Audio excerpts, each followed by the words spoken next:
The Department of Political Science is the budding department of Karnataka State Akkamahadevi Women's University, Vijayapura. This department was established with a vision to empower women through political science education. And this national webinar is part of achieving the vision of the department. The topic of this webinar is current and relevant of recent disaster. And the topic of the webinar is COVID-19, pandemic and Indian women. This will be a platform for the faculty members, research students to disseminate, discuss, and deliberate the hardship experienced by Indian women folk during pandemic situation and the ways to come out with possible solutions to move towards normal life. With this very brief preface of this webinar, I request Dr. Y.M. Kominur, faculty member, Department of Political Science of our university, to welcome the dignitaries, resource persons, and the participants. Over to Dr. Y.M. Kominur, sir.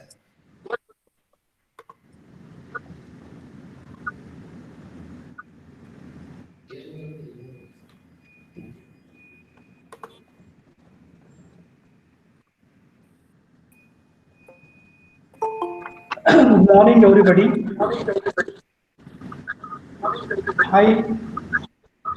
The Department of Political Science, on behalf of chairman, faculty, and the students of Department of Political Science, I welcome Dr. Omkar Kakade, Honorable Vice Chancellor, Karnataka State Akkamahadevi Women's Institute, Vijayapura, for this national webinar. I heartily welcome you, sir.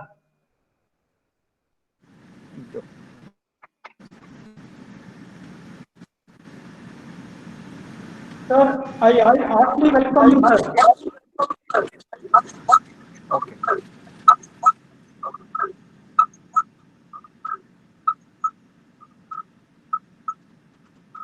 Then I also welcome Professor R. Sunandamma, Registrar, Karnataka State Akkamahadevi Women's University, Vijayapura. I heartily welcome you, madam. And also, I welcome Professor P.G. Tadasar, Registrar of Evaluation, Karnataka State Akkamahadevi Women's University, Vijayapura. I heartily welcome you, sir. And also, I welcome resource persons, Dr. Vidya Patil, Assistant Professor of English, Government First Grade College, Karnataka. I heartily welcome you, madam. And also, I welcome Dr. Neelu Osala, Associate Professor, Vivek College of Commerce, Mumbai, Maharashtra. I heartily welcome you, madam. And also, I welcome Sri Tushar, life designer, counselor, and psychotherapist, Mumbai, Maharashtra. I heartily welcome you, madam. I also welcome Dr. Rabia Begum, Associate Professor, Department of Political Science, Government Women's First Grade College, Kalaburgi, Karnataka. I heartily welcome you, madam. I also welcome Dr. B. Saroja, Associate Professor and Coordinator, PG Studies in Political Science, SSA, Government First Grade College, Autonomous, Bellary, Karnataka. I heartily welcome you, madam. And also I welcome Dr. E.P. Sonar, The chairman of Department of Political Science and organizer of this national webinar of Karnataka State Akkamahadevi Women's University, Vijayapura. I heartily welcome you, sir. I welcome all faculties of the Department of Political Science, Karnataka State Akkamahadevi Women's University, Vijayapura. I also welcome other faculties of the departments of Karnataka State Akkamahadevi Women's University, Vijayapura, and also I welcome the media persons for this webinar, and also I welcome all the participants who attended this webinar. I heartily welcome all. I welcome one and all. Thank you. Thank you very much.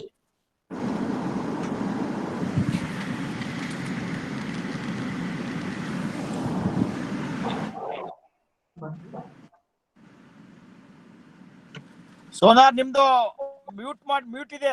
Sonar ನಿಮ್ಮ unmute ಮಾಡ್ಕೊಳ್ಳಿ. Thank you, sir.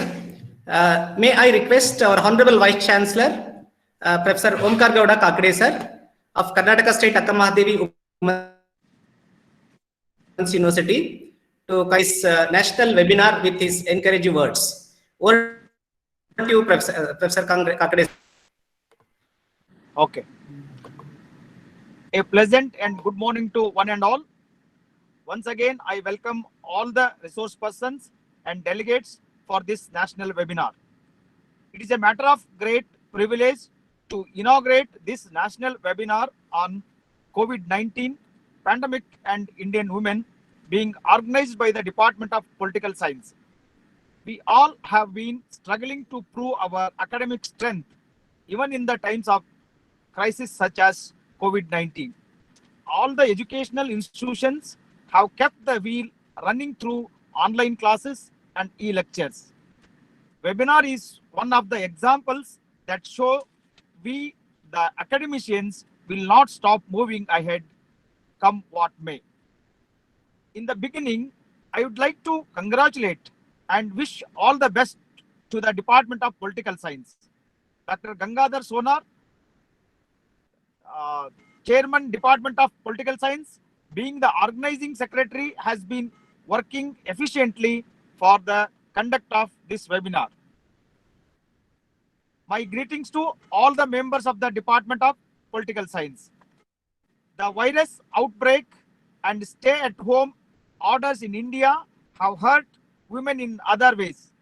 Many of the millions of migrant workers forced to flee cities for their rural homes with little notice were women. They are overrepresented in vulnerable service jobs like healthcare and education, and informal jobs such as agriculture and sex work, where there is no safety net. With the pandemic, economic and social structures are changing. It is bringing about a shift in the way economies operate. On an average, women in India spend close to 5 hours on unpaid care work, while men spend a mere 29 minutes, according to the International Labour Organization. Cooking, cleaning, caring for children and the elderly are tasks that a majority of women continue to perform alone. This gap is growing with lockdown measures. The pandemic has also impacted women's livelihoods. An unsafe environment in many places, with a girl raped an average of every 15 minutes, and the burden of domestic responsibilities have kept many women away from work. There has been a more than twofold rise in complaints of domestic violence since the lockdown. So far, that violence has long-lasting emotional and psychological consequences. One persistent economic impact will be on women's ability to work outside their homes. There are many initiatives by the government towards safeguarding the women. Protecting women's employment, health, and food security during the pandemic is critical importance. Yet, the COVID-19 outbreak has undermined safety net provisions safeguarding the women. I congratulate the Department of Political Science for organizing this national webinar on COVID-19 pandemic and Indian women. I wish for a grand success. Thank you one and all.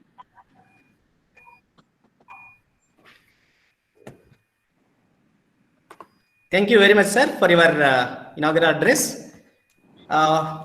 There are 5 eminent speakers who will speak on 4 topics connected to the theme of the webinar. There will be discussion at the end of all the presentations. I request the participants to kindly write your questions, if any, in the chat box. The first session is by Dr. Vidya Patil, who belongs to Bidar district of Karnataka. She studied in military schools of different cities. Her father is a retired Air Force officer. She completed MA in English from Gulbarga University, Kalaburgi.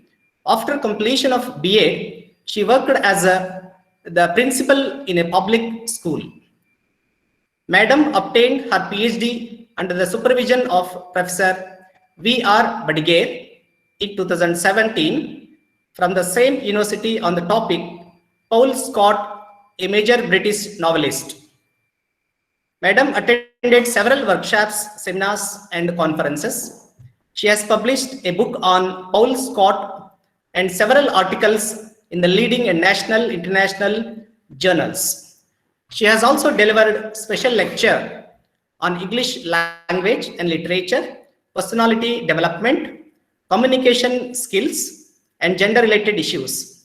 At present, she is serving as Assistant Professor in English, Government First Grade College for Women, Bidar, Karnataka.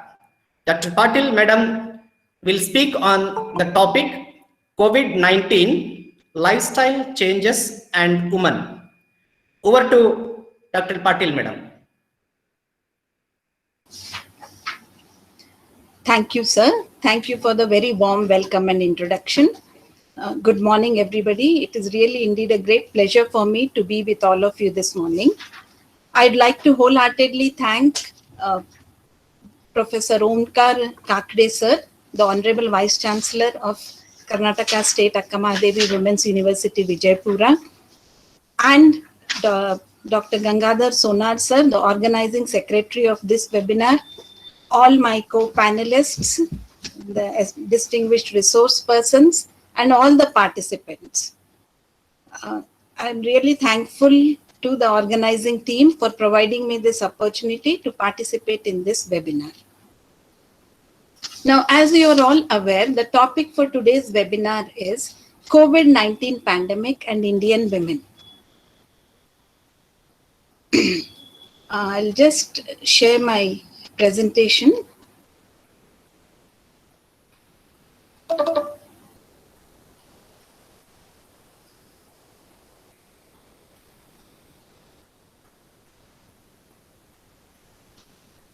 Yes. So the topic for today's webinar is COVID-19 pandemic and Indian women.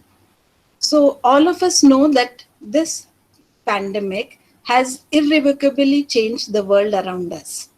This webinar aims to try and understand how the coronavirus has impacted women in different ways. I'd like to congratulate the organizers for selecting such a relevant subject matter and initiating a dialogue on such issues, which is really the need of the hour. My topic for today is lifestyle changes and women. I'll be speaking specifically about how gender equality is being affected by the coronavirus to all of us, and how the pandemic is impacting women more than men.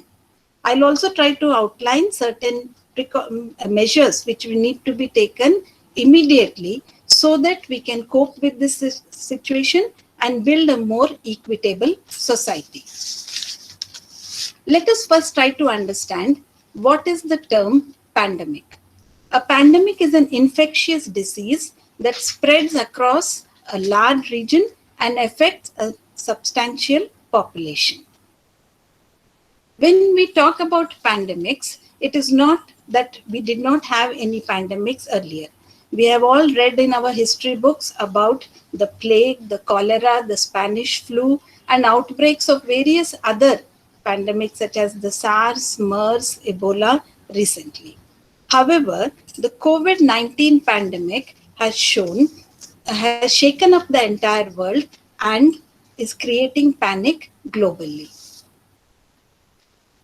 Very simply put, the COVID-19 is basically a small invisible virus which is creating panic in one of the most intelligent communities or species found on Earth, that is human beings.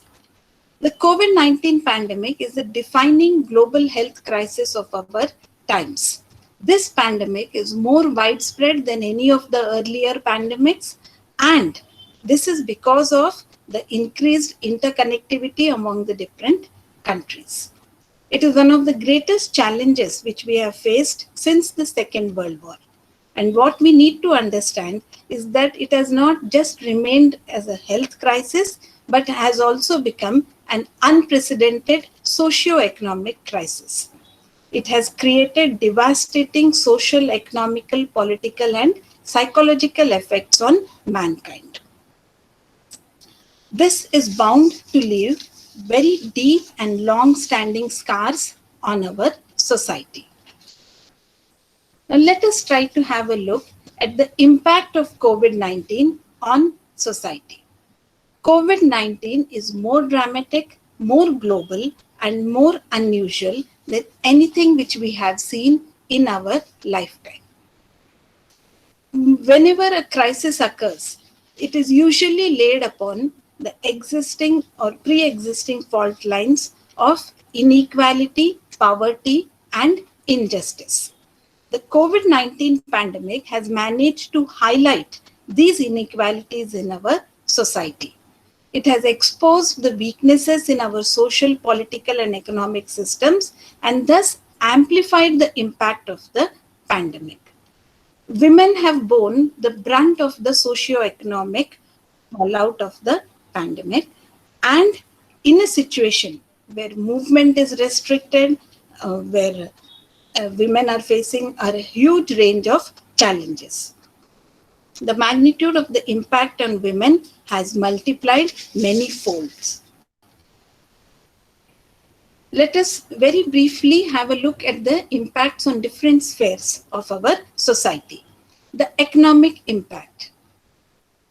The pandemic has hit the globe irrespective of which nation or which race you belong to.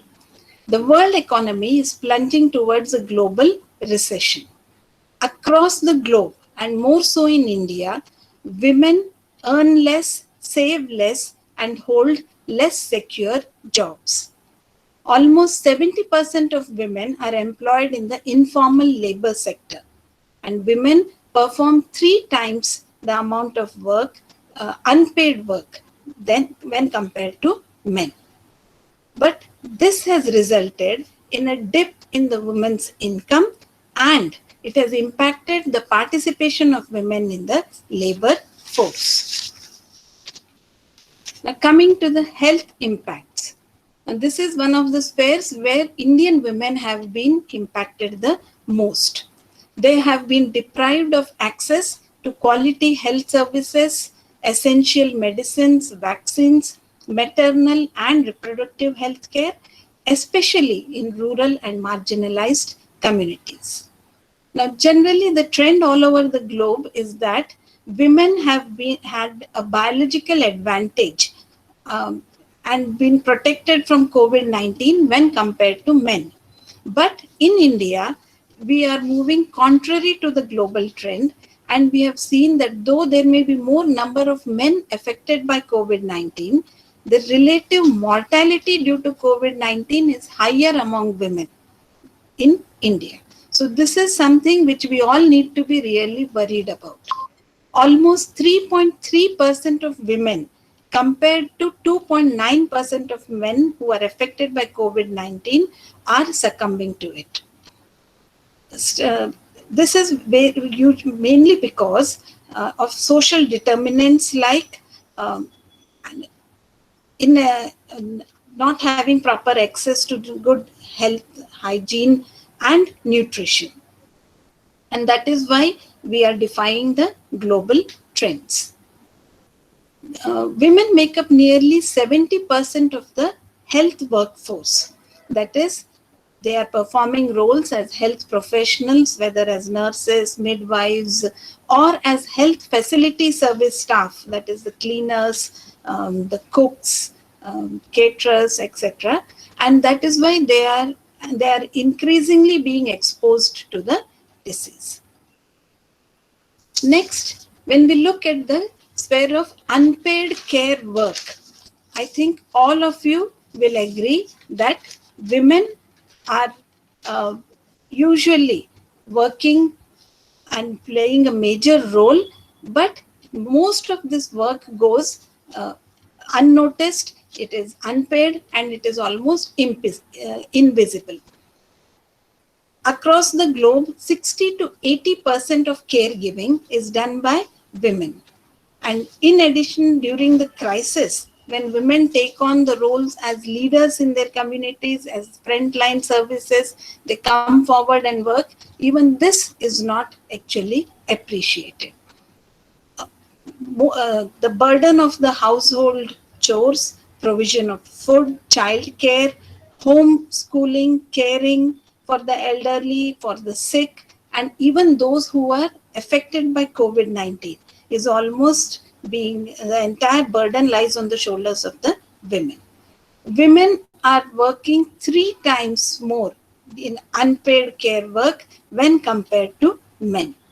And this is a gross imbalance in the gender distribution of work, which leads to various stress and tensions among the societies. Another important sphere where we need to work upon is gender-based violence.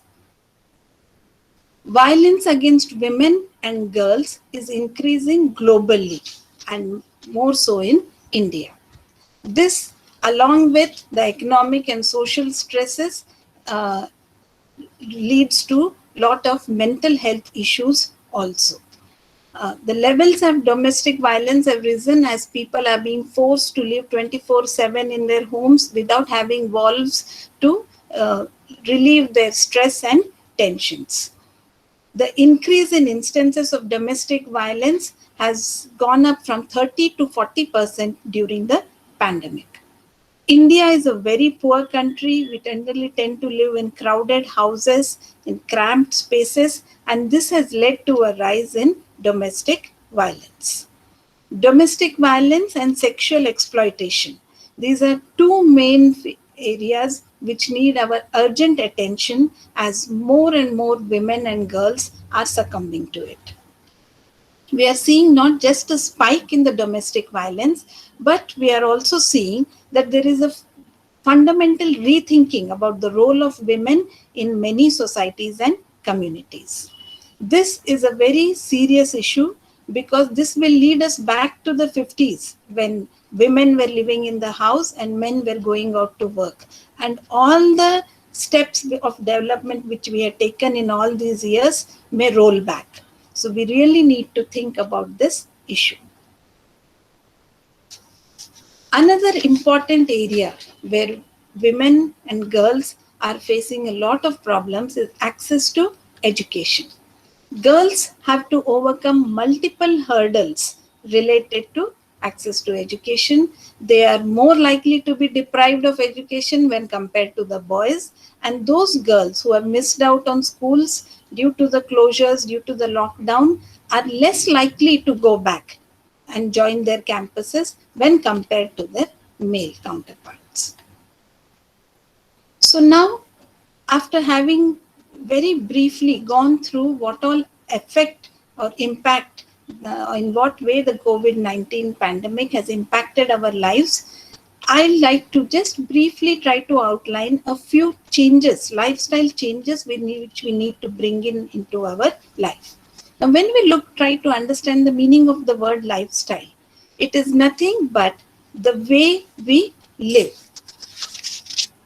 How we live in our personal lives, in the society, all this, it is quite a wide word term which can be used in a comprehensive manner.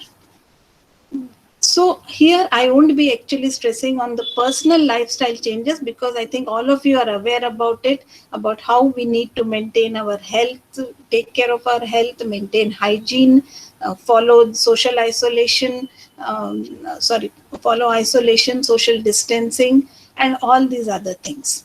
So I will be concentrating more on the changes which we need to bring on the community as a whole, and the government which needs to make the policy decisions. So what kind of changes they need to bring in. So we'll be stressing more on these aspects. Now, the most important thing which we need to realize is that generally when we are talking about changes which will be brought about in our society, is we say that these changes will be brought in after the pandemic is over. But we need to realize that no matter how many vaccines are developed, the COVID-19 is there to stay. And we need to learn to live with the COVID-19, not after COVID-19, but how, in spite of its presence, we can go along with our daily activities and continue on our path of progress and development. Now, what should our response be at present? We have seen that most of the problems which we have discussed till now were pre-existing problems, and the pandemic has only managed to magnify and make it worse. Now, this is the time that should be used as a moment to reimagine, refocus, reshape our ideas about genders. Reaching equality in our societies should be our mission, especially gender equality. Because until and unless we have a society which is equitable in every aspect, we cannot manage to establish peace and harmony in our society. Now, there are 3 or 4 main areas where we need to work upon. Firstly, we need to involve more and more women in the planning for the COVID response plans and help them participate in the decision-making process. Whenever policies are made without consulting women or without including them in the decision-making process, they are usually found to be less effective. Any COVID response plan needs to have a gender lens applied to it. More and more women need to take up stronger leadership roles, participate more in the decision-making process, and it is only then that we can find ways to tackle this problem and this situation. So developing a gender-conscious approach at every level is one of the most important need of the hour. And another important thing is about the economic reforms which need to be brought in. Now we can see, or we have already discussed, as to how in the formal economy, most of the jobs which are carried out by women, such as teachers, nurses, are generally underpaid when compared to the other sectors. At home, the bulk of the work which is taken up by women is unpaid and invisible. So, until and unless we play an instrumental role, we cannot have an economic reconstruction. So, we need to involve women and we need to ask them to participate. We need to realize that women are and have to participate both in the paid and the unpaid sector, and proper reforms need to be brought in, keeping in mind the changes, the problems which women generally face. So making economic reforms is, I think, a major step towards empowering women. Another important sphere is having proper socio-economic conditions or creating and cultivating stable, peaceful atmosphere for everyone, and especially so for women.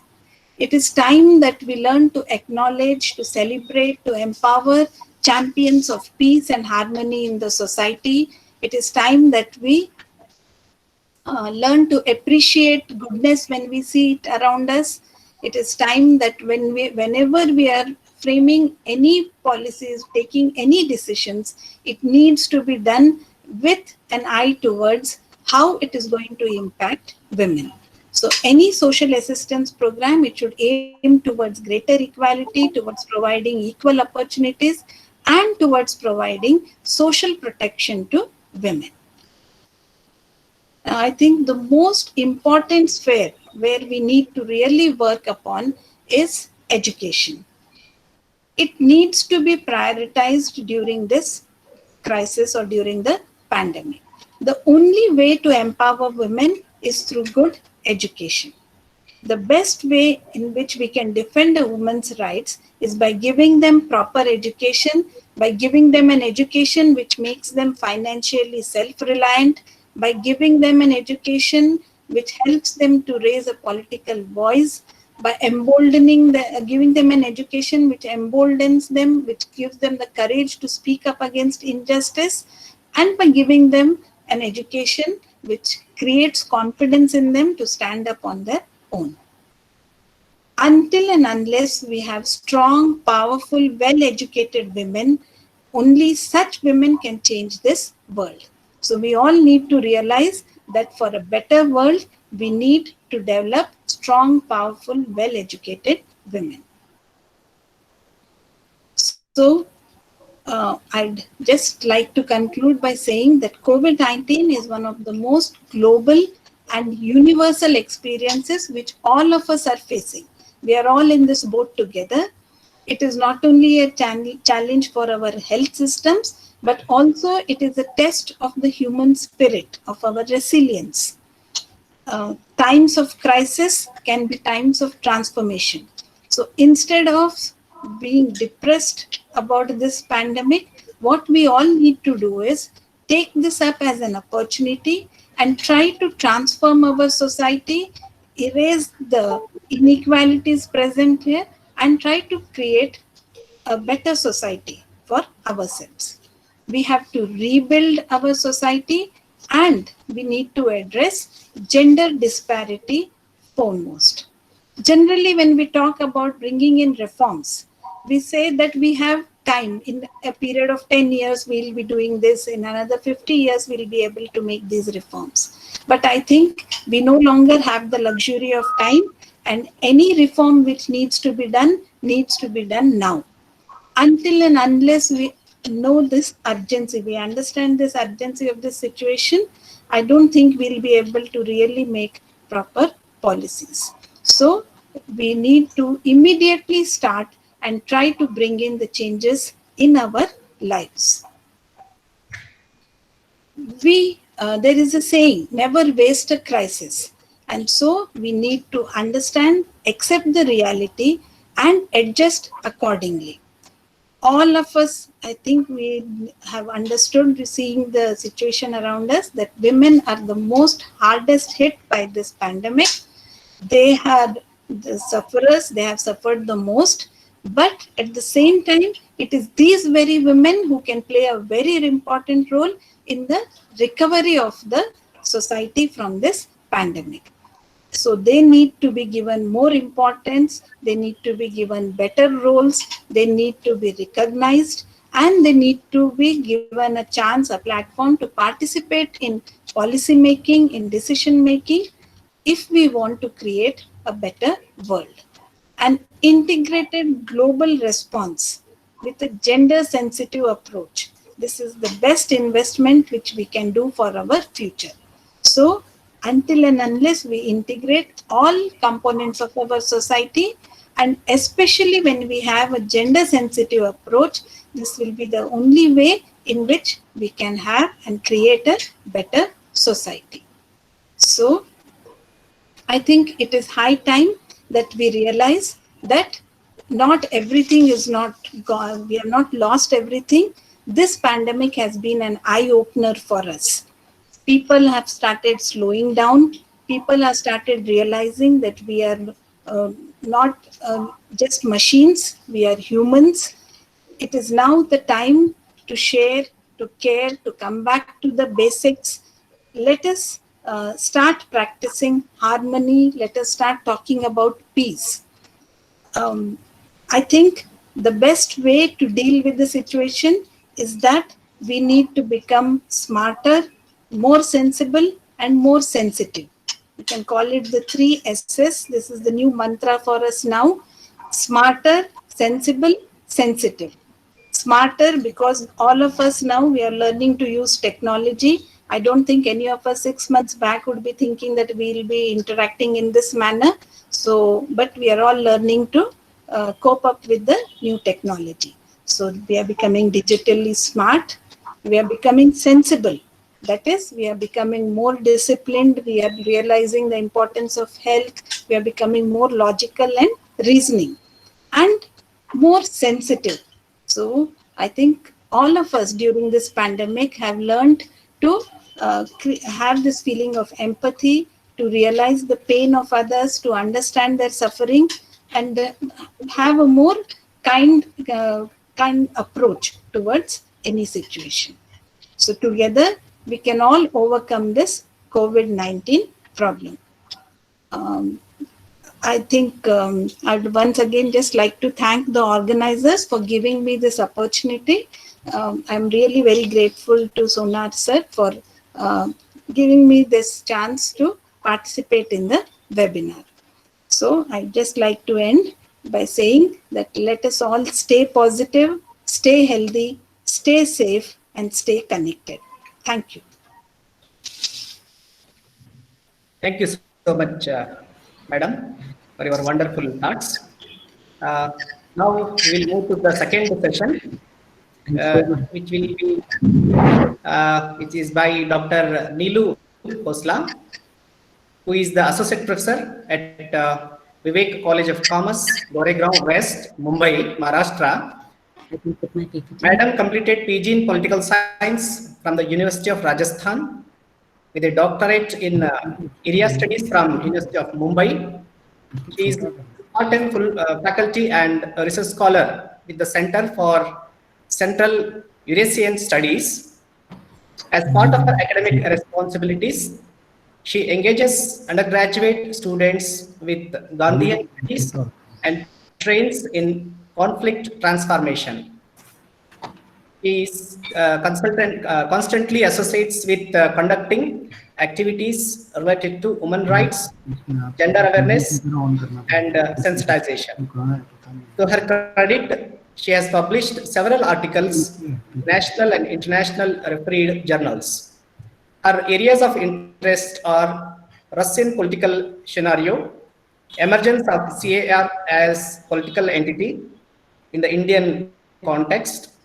Dr. Khosla will speak on the topic gender attitude towards coping with the emotional trauma during COVID-19 pandemic. Over to Dr. Khosla, madam. Yeah. My due regards to the organizers, to Vice Chancellor and all the members there. Thanks a lot for such an introduction. I hope I stand up to the mark, sir. My namaskaram to all. So this paper of mine is basically related to, I'm talking of women. So we have shared this paper in 2 parts. Basically, my co-partner is more stronger, and thanks to the people who entrusted their faith in us, I hope we come up to the mark. So my paper speaks about, I would like to show you some PPTs where I would like to define my, so is it visible now? No, madam. So just wait. Sorry, sir. This. Sir, a minute, please. Yeah. Sir, a minute. I will just get back to you. Not an issue. You can.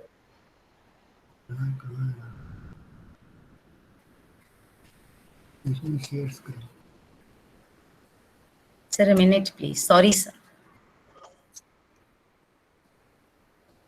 Entire screen?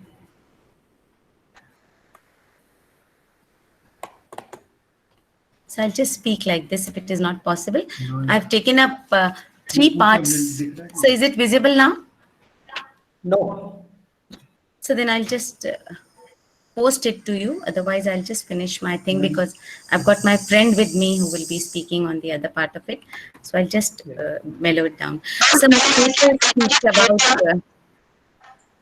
If you can just go down and click on that part where there are video and audio is there, you will get an option to present screen, present now, on your right hand side.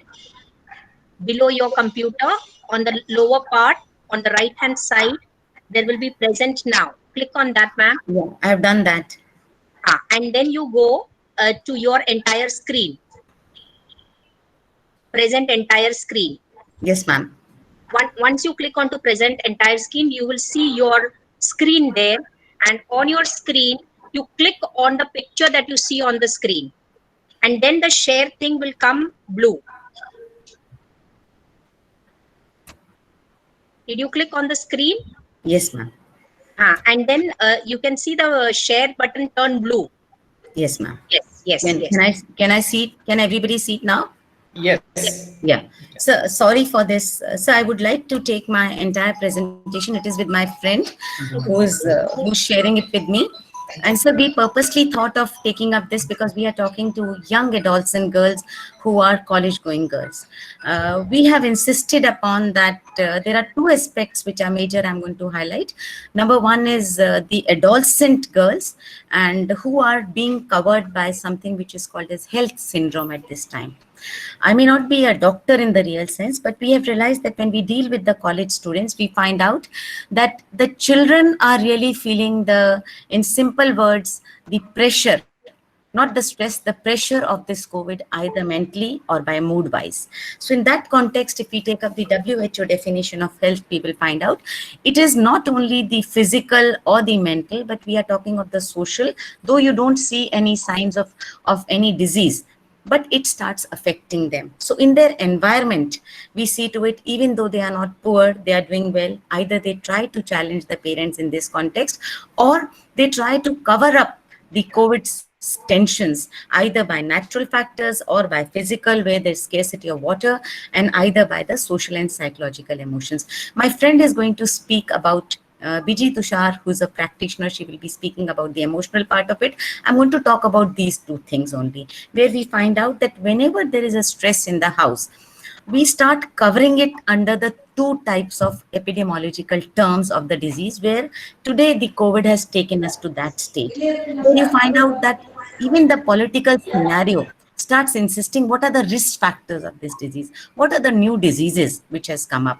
See, it starts affecting the demography. So when I use the word demography, I'm representing Mumbai.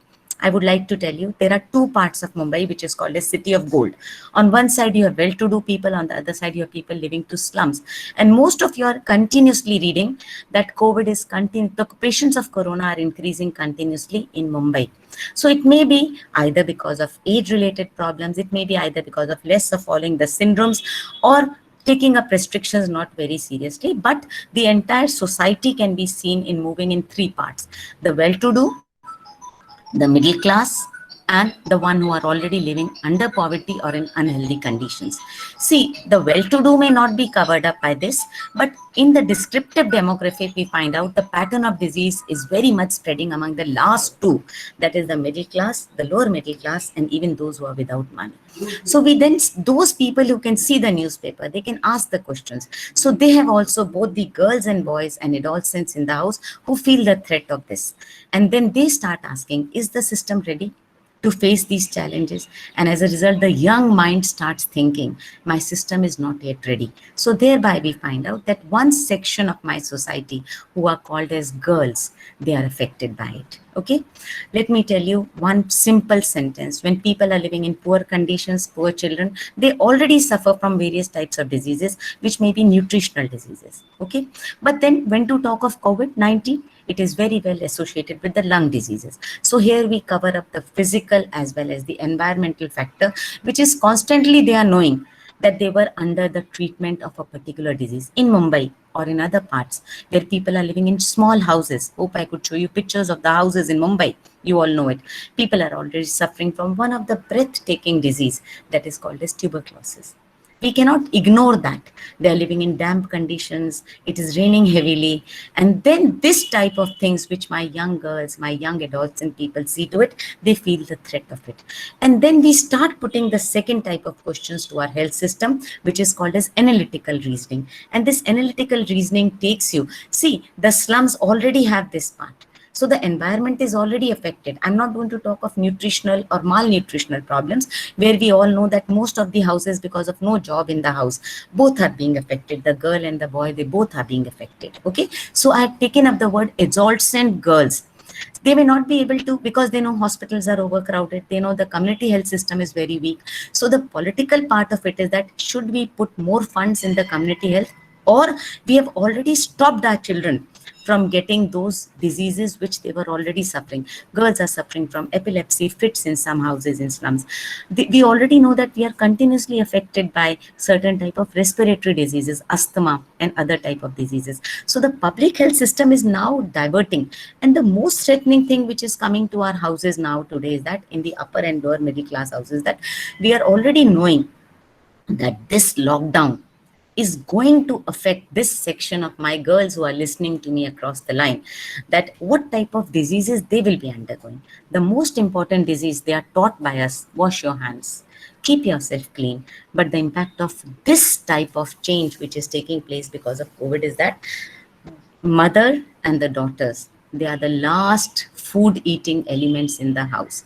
So they already are, either by anger or by other habits of the counterpart in the house, they also suffer from hunger part of it. And it is not only in India. Let me tell you, I've taken up this picture to reflect what has happened in Africa and South Asian conditions. That is affecting us. Okay. Then we find out that another factor which we have seen, what happens to the girls. The environment changes. We feel people migrating, and I've taken up the example of migrated labor. My colleague just 2 minutes back said, and my vice chancellor also mentioned it, that there are refugees and the migrant problems. What the girls start getting, they are dropped out of school. See the way they are drinking water. They are continuously asked to work more, and they will be the last ones to rejoin the school again.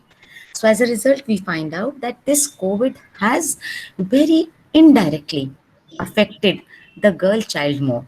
I will be partial if I say, because she will be the last choice in the house to be sent back to the school again, because she has to shoulder it is not that we have to put the collars up, but in many a times, first she was earlier addressed as weaker, but now you find out that she has to undergo those hardships, and her role as a caretaker is more than being a caregiver. Okay, because what has happened, nobody cares for her.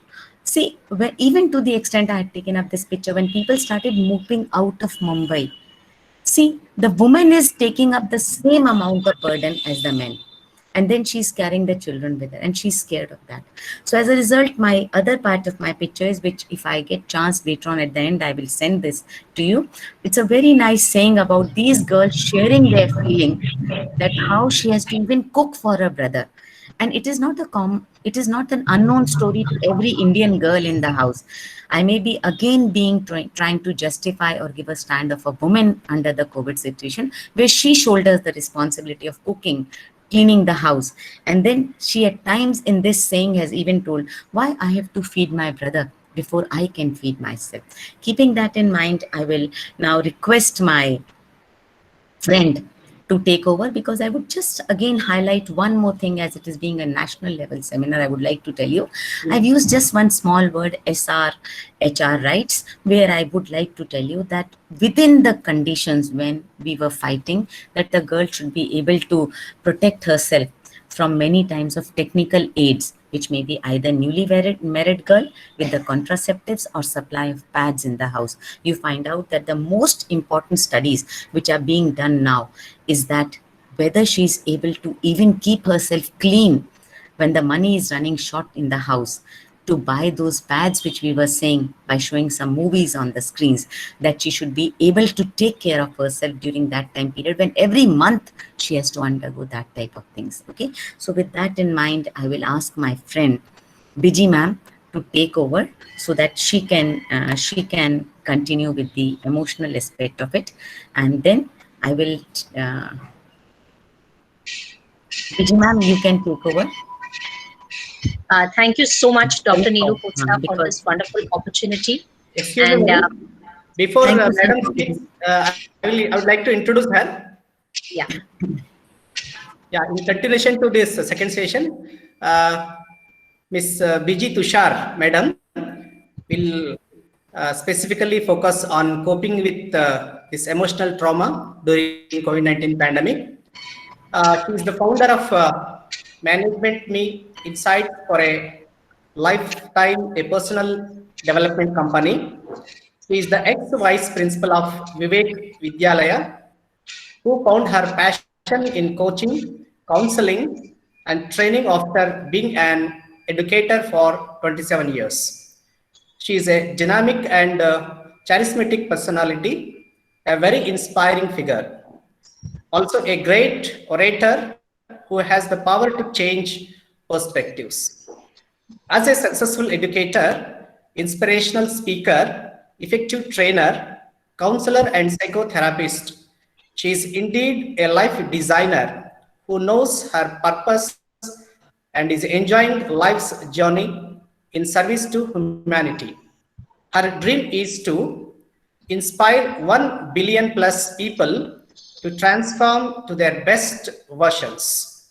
To her credit, she has organized 246 workshops, seminars on various topics, inspiring all to live life to the fullest with the mantra, our thoughts shape our future. In her School of Confidence, she provides courses on public speaking, emotional intelligence, resilience, enhancing relationships, self management, stress management, and more on personal and professional development. With this, I request Ms. Tushar, Madam, to continue her presentation. Over to you, Madam. thank you so much, sir, for this wonderful introduction and helping me to achieve my dream of inspiring 1 billion plus people transform to their best versions. So, my sincere gratitude to the Honorable Vice Chancellor of KSAWU, that is Professor Onkar Gowda Kakade, Professor R. Sunanda Ma, Professor PG Tasad, Dr. G.B. Sonar, Chairman, Department of the Political Science, and the Karnataka State Akkamahadevi Women's University, Vijayanagar. Thank you for this wonderful opportunity to interact with everybody. I believe most of the population here on this webinar is are women, and yes, with due respects to all the men out here, the focus will be more on the emotional trauma and how do you cope with it. Well, there are lessons for men as well as women, and we will also be talking about how it is different for men and it is different for women. So the receptivity that you have and how do you take in trauma is totally different for men and women. So a little bit on that as well. So we'll go very fast, and let me not forget to mention my co-panelist, Vidya Patil madam, Rabia ma'am, and Saroja ma'am for being here, and we hope to contribute our best to this university so that at the end of this session, कम से कम आप लोगों से एक promise तो चाहिए कि ये session में से आपका जो भी टेक अवे हुआ, उस टेक अवे को आपको इम्प्लीमेंट करना पड़ेगा लाइफ में. कुछ एक दो चीज भी अगर आप ले लेंगे आपके लाइफ में, तो हमको ऐसे लगेगा कि yes, we have done something and we could contribute to the society through our learning and wisdom that we have had till now. So सबके लिए एक होमवर्क है, आप लोगों को यहाँ से कम एक तकनीक या कोई भी एक चीज आपके लाइफ में इम्प्लीमेंट करना है, तो ही इस वेबिनार का कुछ मीनिंग होगा. एक प्रॉमिस सब लोग करेंगे, तो please on the chat you can put a Y. तो जितने भी वाई आएंगे मुझे समझ में आएगा कि yes, we respect one another and it will be a win win situation for both the audience as well as the presenters. तो ये प्रॉमिस आप सबका है. ऐसे यस, मुझे बहुत सारे वाई मिल रहा है, तो अच्छा लग रहा है। दो वीक के सोशल डिस्टेंसिंग के वजह से हमको कंप्यूटर स्क्रीन पे आना पड़ता है, तो एक्चुअल एक्सप्रेशंस नहीं दिखते हैं, बट ये वाई से ऐसा लगता है जैसे मैं आप सबके बीच में हूँ। तो बहुत ही अच्छा लग रहा है and thank you all so much. अब थोड़ी देर में I will just present the screen to you and we will start. Thank you so much for your participation. जब तक ये 1-to-1 कांटेक्ट नहीं होता ना, तो हमको ऐसे लगता नहीं है कि we are alive. So anyways, thank you for that bye and I will share my screen. अब क्या हो गया यहाँ पे? हाँ, yes, it's coming. अभी चालू करना है, थोड़ी है, एक सेकेंड। हाँ, yes, just a minute. Sir please बताइए, दिख रहा है ना? No, madam. It's not नहीं visible. दिख रहा? No.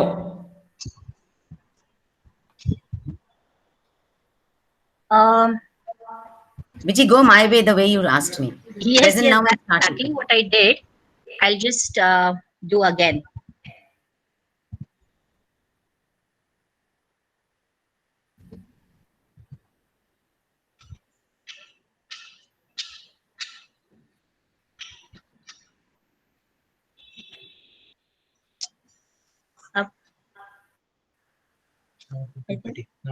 Open the PPT, right? Okay. Yeah, is this to be seen? No. Yes, madam. Please do slide share. Okay. 1 minute. And now slideshow.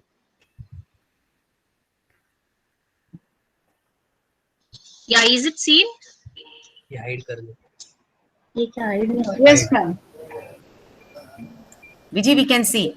Yes, Okay. madam. It's seen, madam.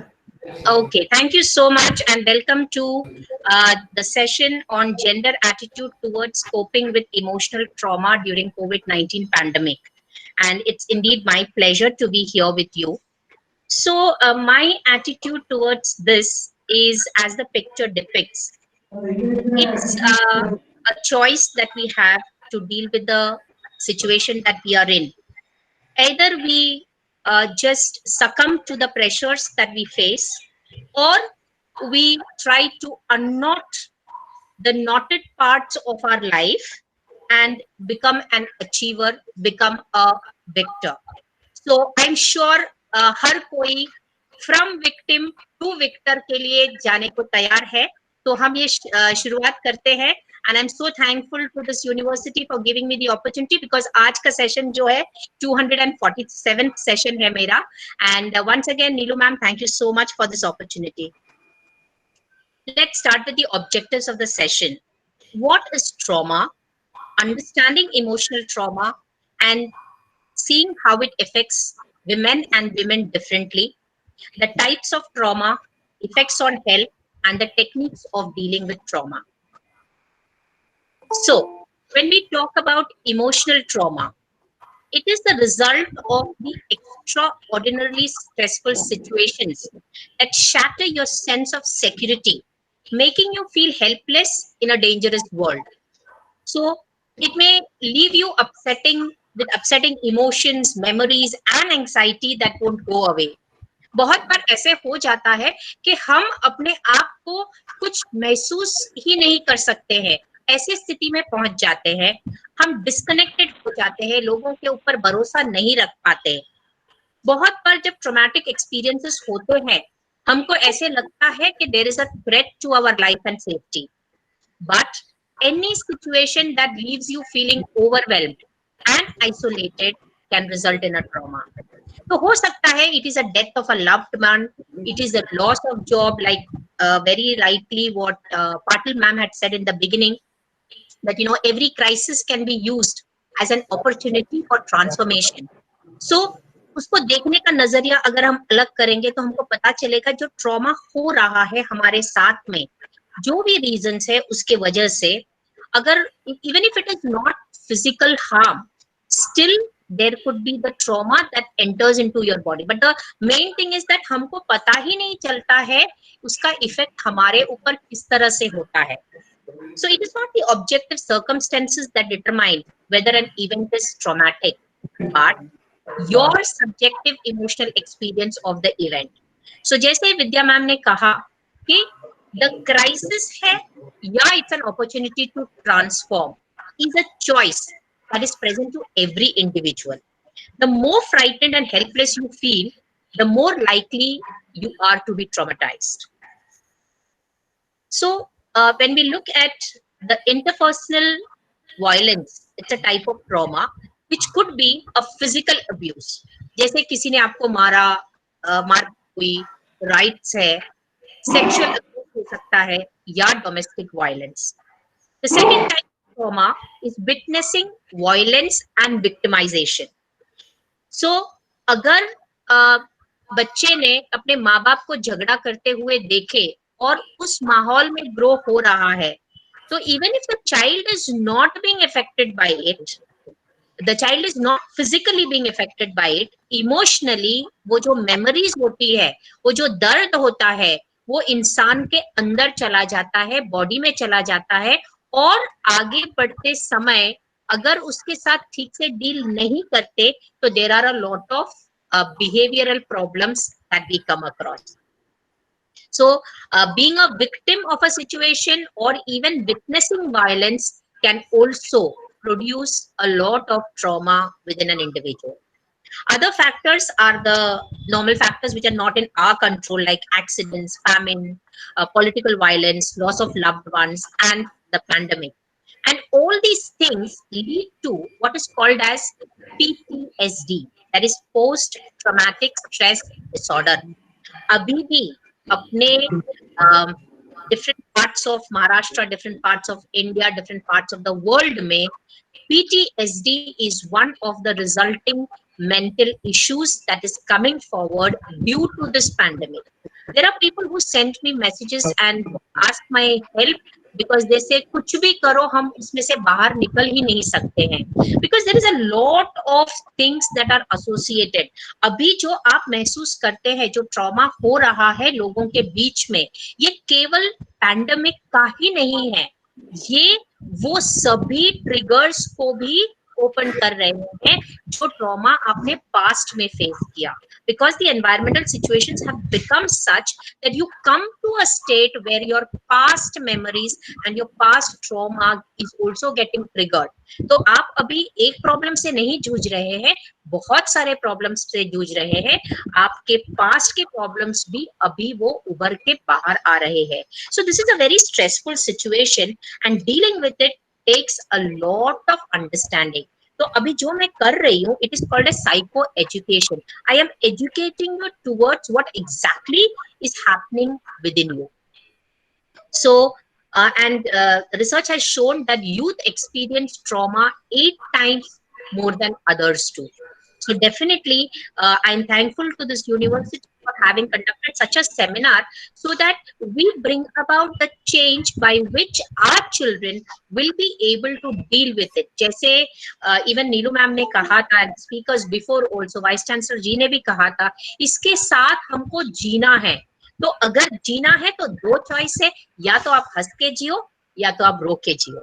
तो I am sure जो लोग हंस के जीना चाहते हैं, जो भी तकलीफें आए, तो अपने चैट बॉक्स में वाई लिखिए ताकि मुझे पता चले कि डेफिनेटली आप मेरे साथ हैं और हम इस पैंडेमिक को बहुत अच्छी तरह से हमारे दिमाग से दिल को ना छूकर अपने प्रॉब्लम्स को, चैलेंजेस को सॉल्व करेंगे. ये एक प्रॉमिस करना है, और अगर आप प्रॉमिस करते हैं तो आप चैट बॉक्स में वाई लिखिए.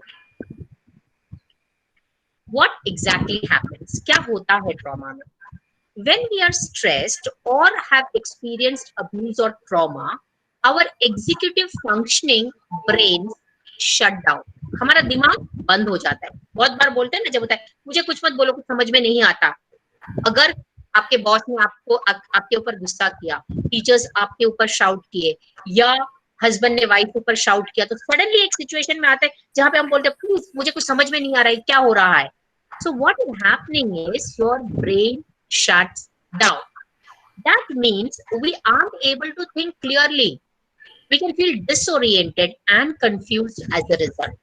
Now, this is all a result of the stress reactions, which may be flight or fight. Flight means या तो हमको उसको फेस नहीं करना है, उसको भूल जाना है और आगे बढ़ना है, या तो हम उसके लड़ेंगे. And there is a third response also, which is called as freeze. So flight, fight or freeze are the three responses to stress. So this is a very psychological thing.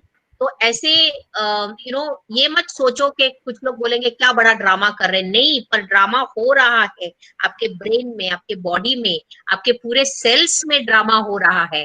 तो वो ड्रामा है जिसको trauma बोलते हैं. सो वो drama को trauma से way of living accept करके उसको एक अलग तरीके से, so move from drama to trauma to experience. और अगर हर चीज को हम एक एक्सपीरियंस समझ के जीना चाहेंगे तो डेफिनेटली इतना मुश्किल नहीं होगा. और हमारा काम तो यही है कि मुश्किल चीजों को आसान करें. तो क्या आप अपने लाइफ में चीजों को आसान करना चाहते हो या उसको मुश्किल करना चाहते हो? अगर आप आसान करना चाहते हो then please write easy or just write E on the chat box, so I will know you are with me. Well, trauma affects the whole brain, the safety, the security and the learning centers. हमारा दिमाग जो है उसके अगर 3 भाग हम बताएंगे, जो मैं आगे के स्लाइड्स में आपको बताऊंगी, तो आपको पता चलेगा उनके जो फंक्शंस क्या है. The function is to keep us safe, the function is to make us feel secure, the function is to help us to learn new things. तो ये तीनों चीजों को अफेक्ट करती है.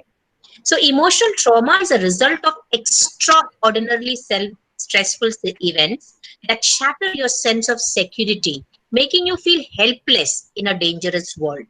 तो दुनिया बहुत मुश्किल लगती है और इस हमारे प्रॉब्लम्स में से हमको कोई सॉल्यूशन नहीं मिलता.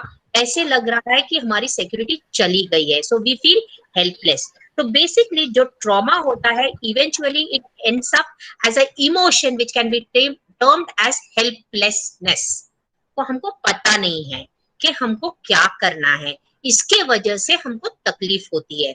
तो अगर आपको पता चलेगा कि जब आपको तकलीफ होती है तो आपको क्या करना चाहिए, तो क्या won't you be more empowered? Yes, you will be.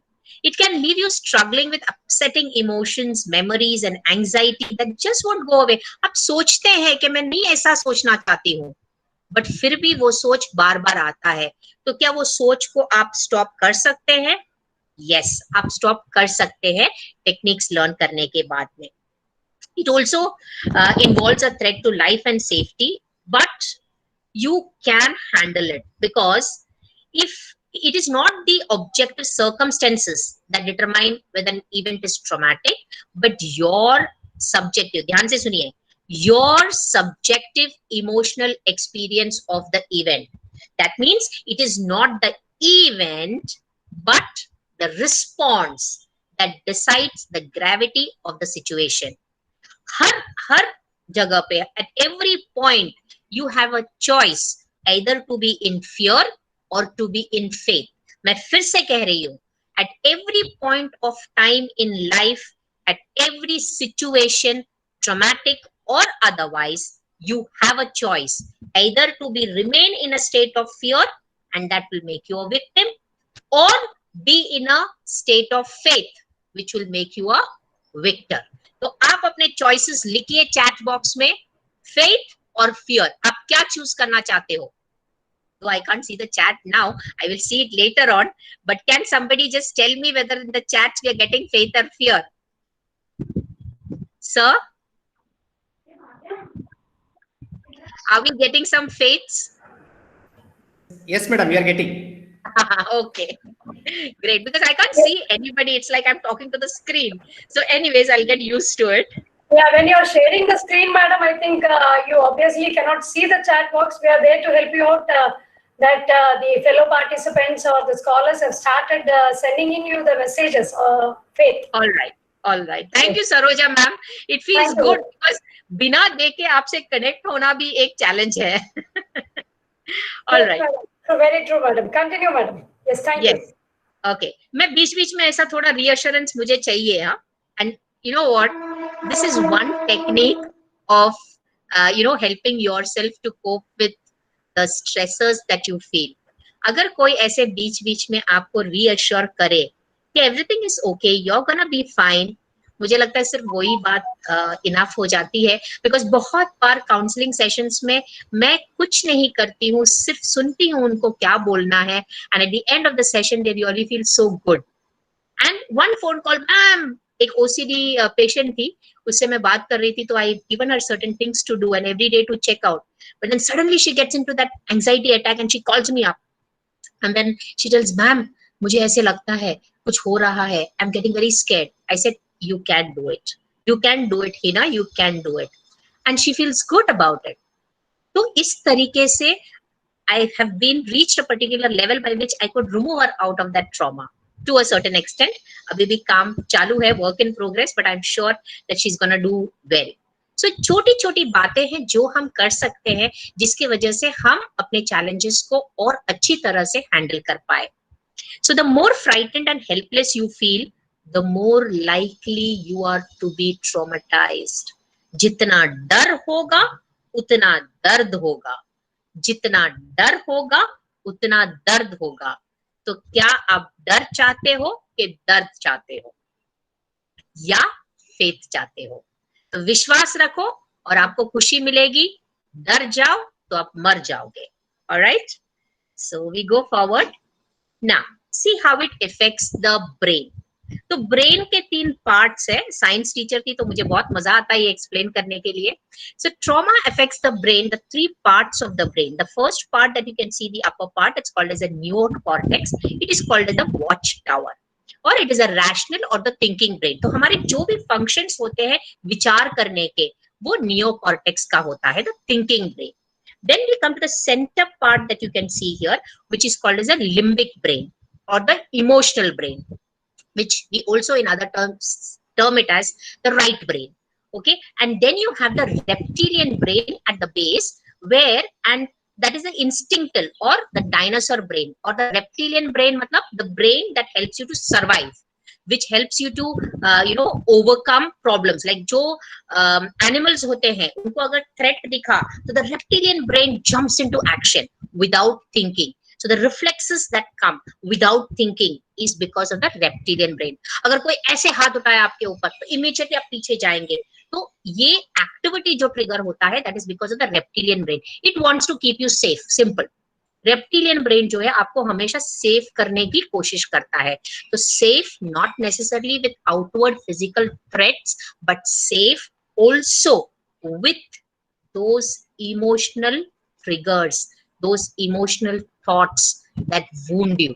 अगर आपको हाथ में कुछ हुआ है, हाथ कट गया है या एक स्क्रैच आ गया है, तो उसका जो स्कार है वो दिखता है। पर अगर किसी ने कोई ऐसी बात कही है जिससे आपके दिल में ब्लीडिंग हो रहा है, तो वो दिखता नहीं है, राइट? बट उसको भी बैंडेज लगाना पड़ता है ना। अगर बैंडेज नहीं लगाएगा तो वो कैसे हील होगा? But do we ever think about healing that heart wound, healing that emotional wound, healing that emotional trauma? Yes. That is why this webinar has been arranged, and I'm sure after this session you will definitely know techniques by which you will be able to heal the hidden scar of emotional trauma. So ये जो बीच का जो जगह है वहां पे उसको amygdala बोलते हैं, and that is called as a smoke detector. जैसे आपने देखा होगा बिल्डिंग्स में, होटल्स में स्मोक डिटेक्टर होता है। तो जैसे ही स्मोक आता है वो डिटेक्ट होता है, और फिर क्या होता है? Lot of noise comes, right? There is a siren that goes out. And that siren is activating everybody to take action. तो बिल्कुल ऐसा ही कुछ होता है जब हमारे जब ट्रॉमा होता है, तब बिल्कुल ऐसे ही कुछ होता है। सो द स्मोक डिटेक्टर जो है, अगर ये एमिगडाला पे आने के टाइम पे वो जंप करता है, रिएक्ट करता है, तो वो रिएक्शन बिना सोचे होता है, क्योंकि जब ट्रॉमा होता है तो ये दिमाग का जो ऊपर का पार्ट है, वॉच टावर, वो स्तंभ हो जाती है और वो रुक जाती है, तो हमको सोचने को नहीं होता, तो बिना सोचे हम एक्शन लेते हैं। और लिम्बिक ब्रेन में क्या होता है, लिम्बिक एक तो दिमाग बंद हो गया है, ऊपर से लिम्बिक ब्रेन में जो हॉर्मोन्स प्रोड्यूस होते हैं, इतने सारे हॉर्मोन्स प्रोड्यूस होते हैं आपको बचाने के लिए, तो ये हॉर्मोन्स का लोचा होता है और दिमाग बंद हो गया. So just imagine there are so much of activities. Beep beep beep beep beep beep beep चल रहा है, right? Body के अंदर. So there is a chaotic environment inside the body, and that is what has to be stopped by activating the watchtower to throw some light onto the emotions, regulating the emotions, and then taking the action. So the purpose of this session is to help you to understand what happens inside your brain and inside your body, so that you can utilize this knowledge to calm down and look at the situations objectively, positively, accept what is, and then move forward. Excuse me, Tushar madam. Yes. I think you have another 5 minutes because 2 more sessions are to be.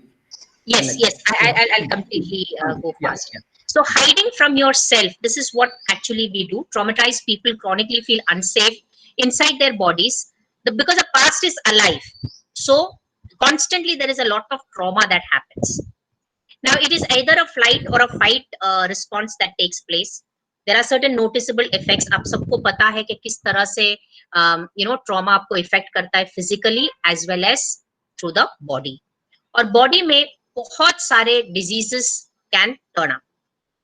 Now the gender attitude is boys deal with trauma, both of them with anger, anxiety, and association, but girls experience depression and anxiety to a greater level than boys.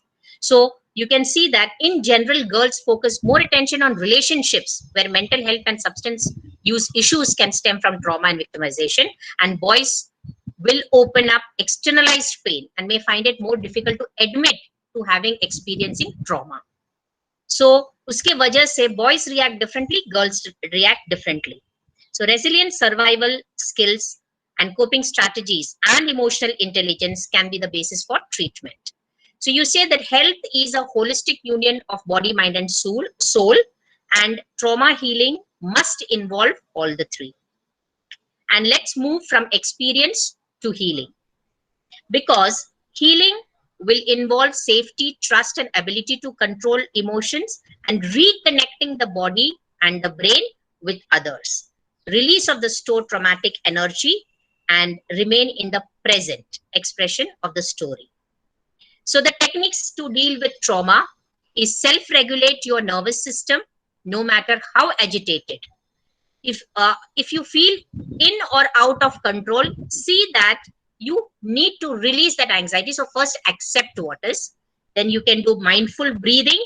So maybe you can take 60 breaths, focusing on the attention of the out breath. Jaise ke,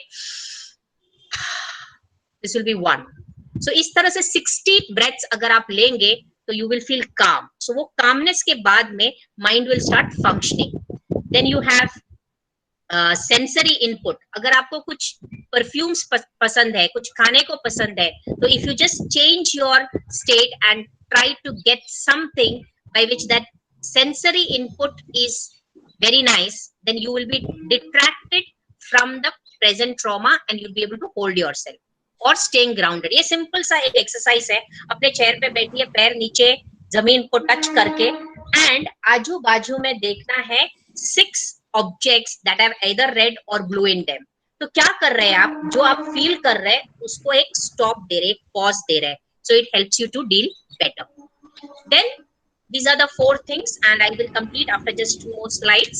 So main 4 things, इसका आप picture लीजिए and remember कीजिए कि ये चीज जो है आपको बहुत हेल्प करेगी. First, talk. whom you have to talk, you have to consider very carefully depending upon the problem. अगर छोटी सी प्रॉब्लम है, friends, family, peers.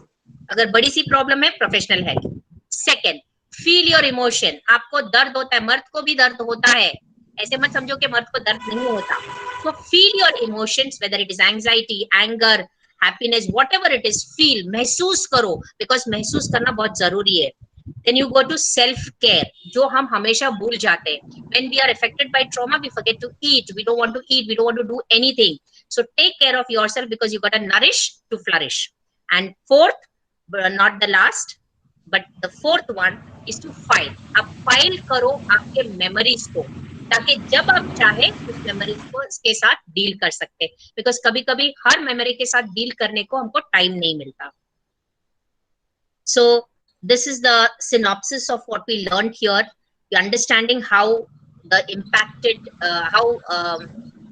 the trauma impacts our brain and how we can change our behavior, how we can accept that what is abnormal is the pain, betrayal, and shame of the abuse. And if you think that you want to live a meaningful life, definitely you will move from the drama to the trauma and to the empowerment. So when to seek professional therapy is because it takes time to recover from a trauma. So अगर 4 हफ्ते तक या 3 या 4 हफ्ते तक same symptoms हो रहे हैं, या if you are having this following 7 symptoms that you see, functioning at home, or severe anxiety, depression, not having satisfying relationships, nightmares, flashbacks, and being emotionally numb or disconnected from others, or using alcohol or drugs to feel better, then you should seek professional therapy, because your body needs to be tended to before anything else. Then your imagination needs to be nurtured, and try to take care of your animal selves and get into the play. Get away from thinking and worrying. So every girl who has attended this session, let her be a reflection of what is on the screen. She loved herself but didn't wear it on the outside. This love came from the inside as a deep, calm confidence in who she was on this earth. A quiet respect for the person she saw in the mirror. So if you want to respect yourself when you see the mirror, remember that your inside is more important than your outside. तो अगर अंदर लोचा हो रहा है तो उसको deal करने का रिस्पॉन्सिबिलिटी आपका है. So those of you who agree to what I'm saying here and are ready to take the techniques and deal with your inner problems so that you shine out, please write I. Please write I in the chat box. And this is live designer Vijay Tushar saying a heart full of gratitude. Thank you, thank you, thank you. Yeah. Many eyes are appearing. Thank you, sir. Thank you so much. Now, yes. How do I go back? Yes. Stop sharing. Yes, yes, yes. Cancel it immediately and start. Yes, yes, yes, yes. I think I'm back, right? Thank you, Sunar sir, for giving us a chance. Thank you, everybody. Yes. Thank you so much, madam. I think a lot of discussion will take place related to your session.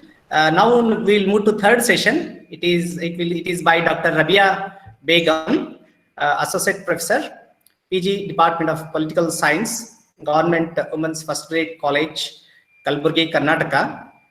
She is MA Gold Medalist in Political Science from Gulbarga University, Kalburgi. She has also pursued PhD in Political Science from the same university. Her areas of specialization are international relations, foreign policy, security issues, and good governance. She has 14 years of teaching experience, visited a couple of countries such as Sri Lanka and Thailand for the academic endeavors, published several research papers in national and international journals. She is subject expert of e-content development to the Department of Collegiate Education, Government of Karnataka, Bengaluru. In addition, she has served as a regional RUSA coordinator, NAC and IQAC coordinator, Red Cross and NSS coordinator. And Dr. Rabia Madam will speak on the topic government support schemes for women during COVID-19 pandemic. Over to Dr. Rabia Madam. Yes. Good afternoon, all. Good afternoon. Hello. Good afternoon, all. Yes, madam. Good afternoon. Good afternoon, madam. Good afternoon. First, I would like to extend my heartfelt gratitudes to Honorable Vice Chancellor of Karnataka State, Akkamahadevi Women's University, Vijayapura. Also, I extend my gratitudes to our equally respected Registrar Academic Madam and also our Registrar Evaluation of Karnataka State Women's University, Vijayapura. And I also extend my deep sense of gratitudes to the coordinator of the Department of the Political Science, Karnataka State Akkamahadevi Women's University, Vijayapura, for giving me this opportunity to serve some moments with you in this auspicious event. And before I start my presentation, I would like to thanks to my co-participants and my best friends like Vidya Patil Madam, Neelu Madam, and my new friend Vijay Madam, as well as my best friend Saroja and Sunar Sir. Here, after the three presentation, I will take over to a new perspective of the COVID situation. That is, I would like to present my paper on what are the Government of India's new initiatives towards the women in this pandemic, especially a COVID pandemic, especially in India. So, sir, I would like to present my presentation here. Shall I? You can share, madam. Yes.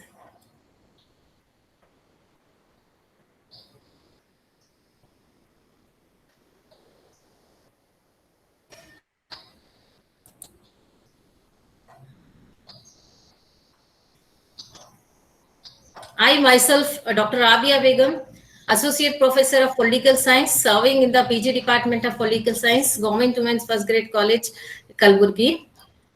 Here, I would like to present before you that some points that brief introduction about what is situation arose in throughout the world in this type of COVID pandemic and how to fighting the gender equity, how the Government of India's initiatives towards, especially about the women's, what are the additional initiatives and what are the government support schemes, facilities for women, and the initiatives by especially the Department of Women and Child Development.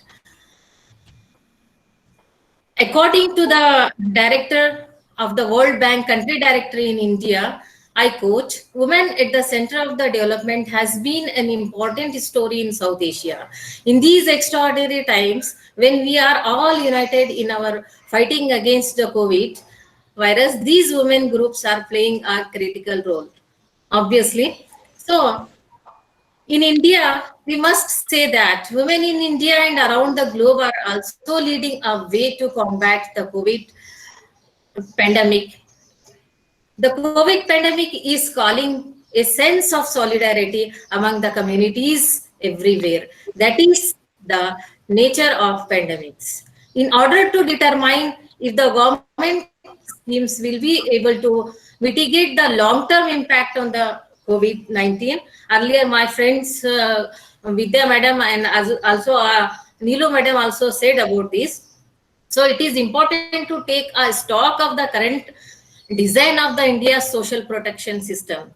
It is very important because without social protection system, and the social protection system needs always a transformation, urgent transformation and the emergency transformation kept in the view to the gender equity. We have progress that offer either in kit assistance and the kinds of assistance such as the subsidize the food rations, PDS, subsidize the fertilizer, subsidize the cooking gas, or the cash transformation by a way of to the pensions, scholarships for the students, and the job guarantees programs like a Manrega scheme and the contribution schemes such as employees state insurance, etc., etc. These are not any new schemes, but what happened in the COVID-19, Government of India added more facilities schemes. Later we will discuss upon them. And the contributing schemes such as the employees state insurance, these programs are run by multiple ministries of Government of India, as well as the state governments and the union territories, who also have the hundreds of other similar programs. Then why we are worried in this pandemic situation? So here, talking in terms of fighting gender equity in India during the COVID-19 pandemic, the pandemic will drive on many women into, obviously always, women is also a human being. Whenever there is a situation arises like pandemics as well as the economic crisis, first impact is over on poverty. Obviously, the pandemic directly impact on the poverty, and poverty leads to, obviously, to the unemployment, and these two factors are responsible for the food and the nutritional insecurity among all the human beings, especially in the women.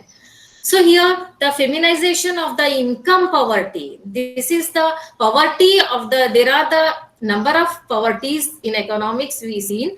Here, the feminization of income poverty. Here, the government is much concentrate on the income poverty. The research shows that, especially the research done by the World Bank suggested that the pandemic will drive on more than 12 million Indians into our poverty, and obviously the women is a part of these Indians. So women are likely to be overrepresented among the new poor that countries 600 million women are getting and downtrodden to again under the below the poverty line. So the employment rate so to be a double digit, the end result would be a many women's permanently exclusion from the labor market here and the government warfare schemes. So the food and nutrition insecurity indicators always was during the economic crisis, but as food shortage emerges and the prices rise, the gender inequity also was. Here, a lot of evidences and a lot of points to the extension of the gender norms that the attributes the care rules to the women. This is very important. It is a utmost duty of the all the governments that they should take care of women in the society, and they must taken steps towards the gender norms towards the women's. So in domestic spheres, into economic spheres as well. So with these state being a party to the acceptance of these norms, here it is a duty of the state always to be accept situations before its citizens and before its people. So it is not surprising that a higher portion of the women in the economic will suffer from the social and economic impact of the COVID rather than the men folk. Here, how to protecting women's, again, protecting the women's in the space of employment, in the space of health, as well as the food security. So during the pandemic is of the critical importance, yet the COVID-19 outbreak has undermined the safety net provisions safeguarding women's well-being. Here, I would like to, there are the number of schemes, the number of programs. I will not be justified with all those things, but I would share something very much important which will be touched upon to the each and every corner and nook and corner of the human life, as well as especially the life of women. So there is also a need to consider the loss of employment. It is very important.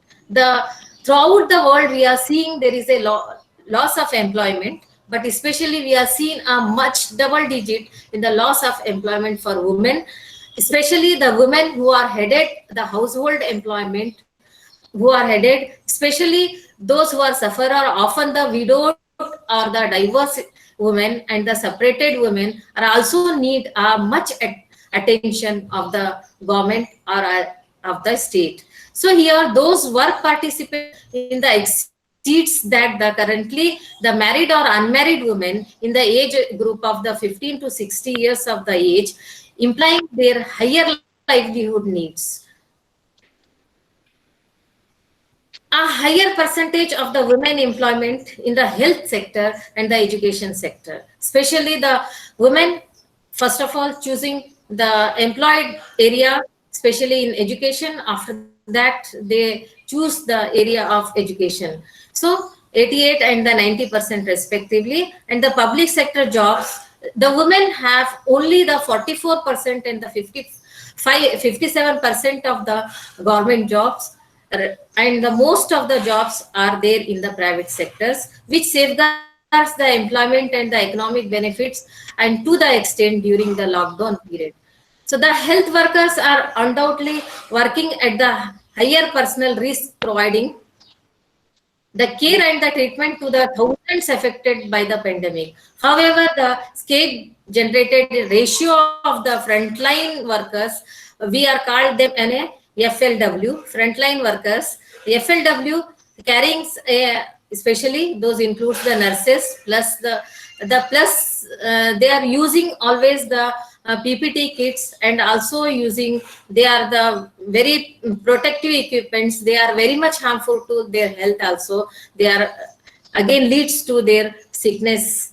So here, before going to the specific scheme, already Government of India having the number of schemes towards the women and the number of economic initiatives for women, like a saving bank account, health, life insurance, low interest rate on the loans, reduction of the stamp duty, and entrepreneurship, Bharat Mahila Bank, Kalyani Yojana, Mahila Udyoga Nidhi scheme, Annapurna scheme, Stri Shakti scheme, etc., etc. So additional to that, it is an intention of the my paper is that in addition to these, what are the new schemes, and these schemes, how much these schemes are covered, and what additional provisions are added immediately by the Government of India. India has started to reopen its $5 trillion economy following the months of national-wide lockdown.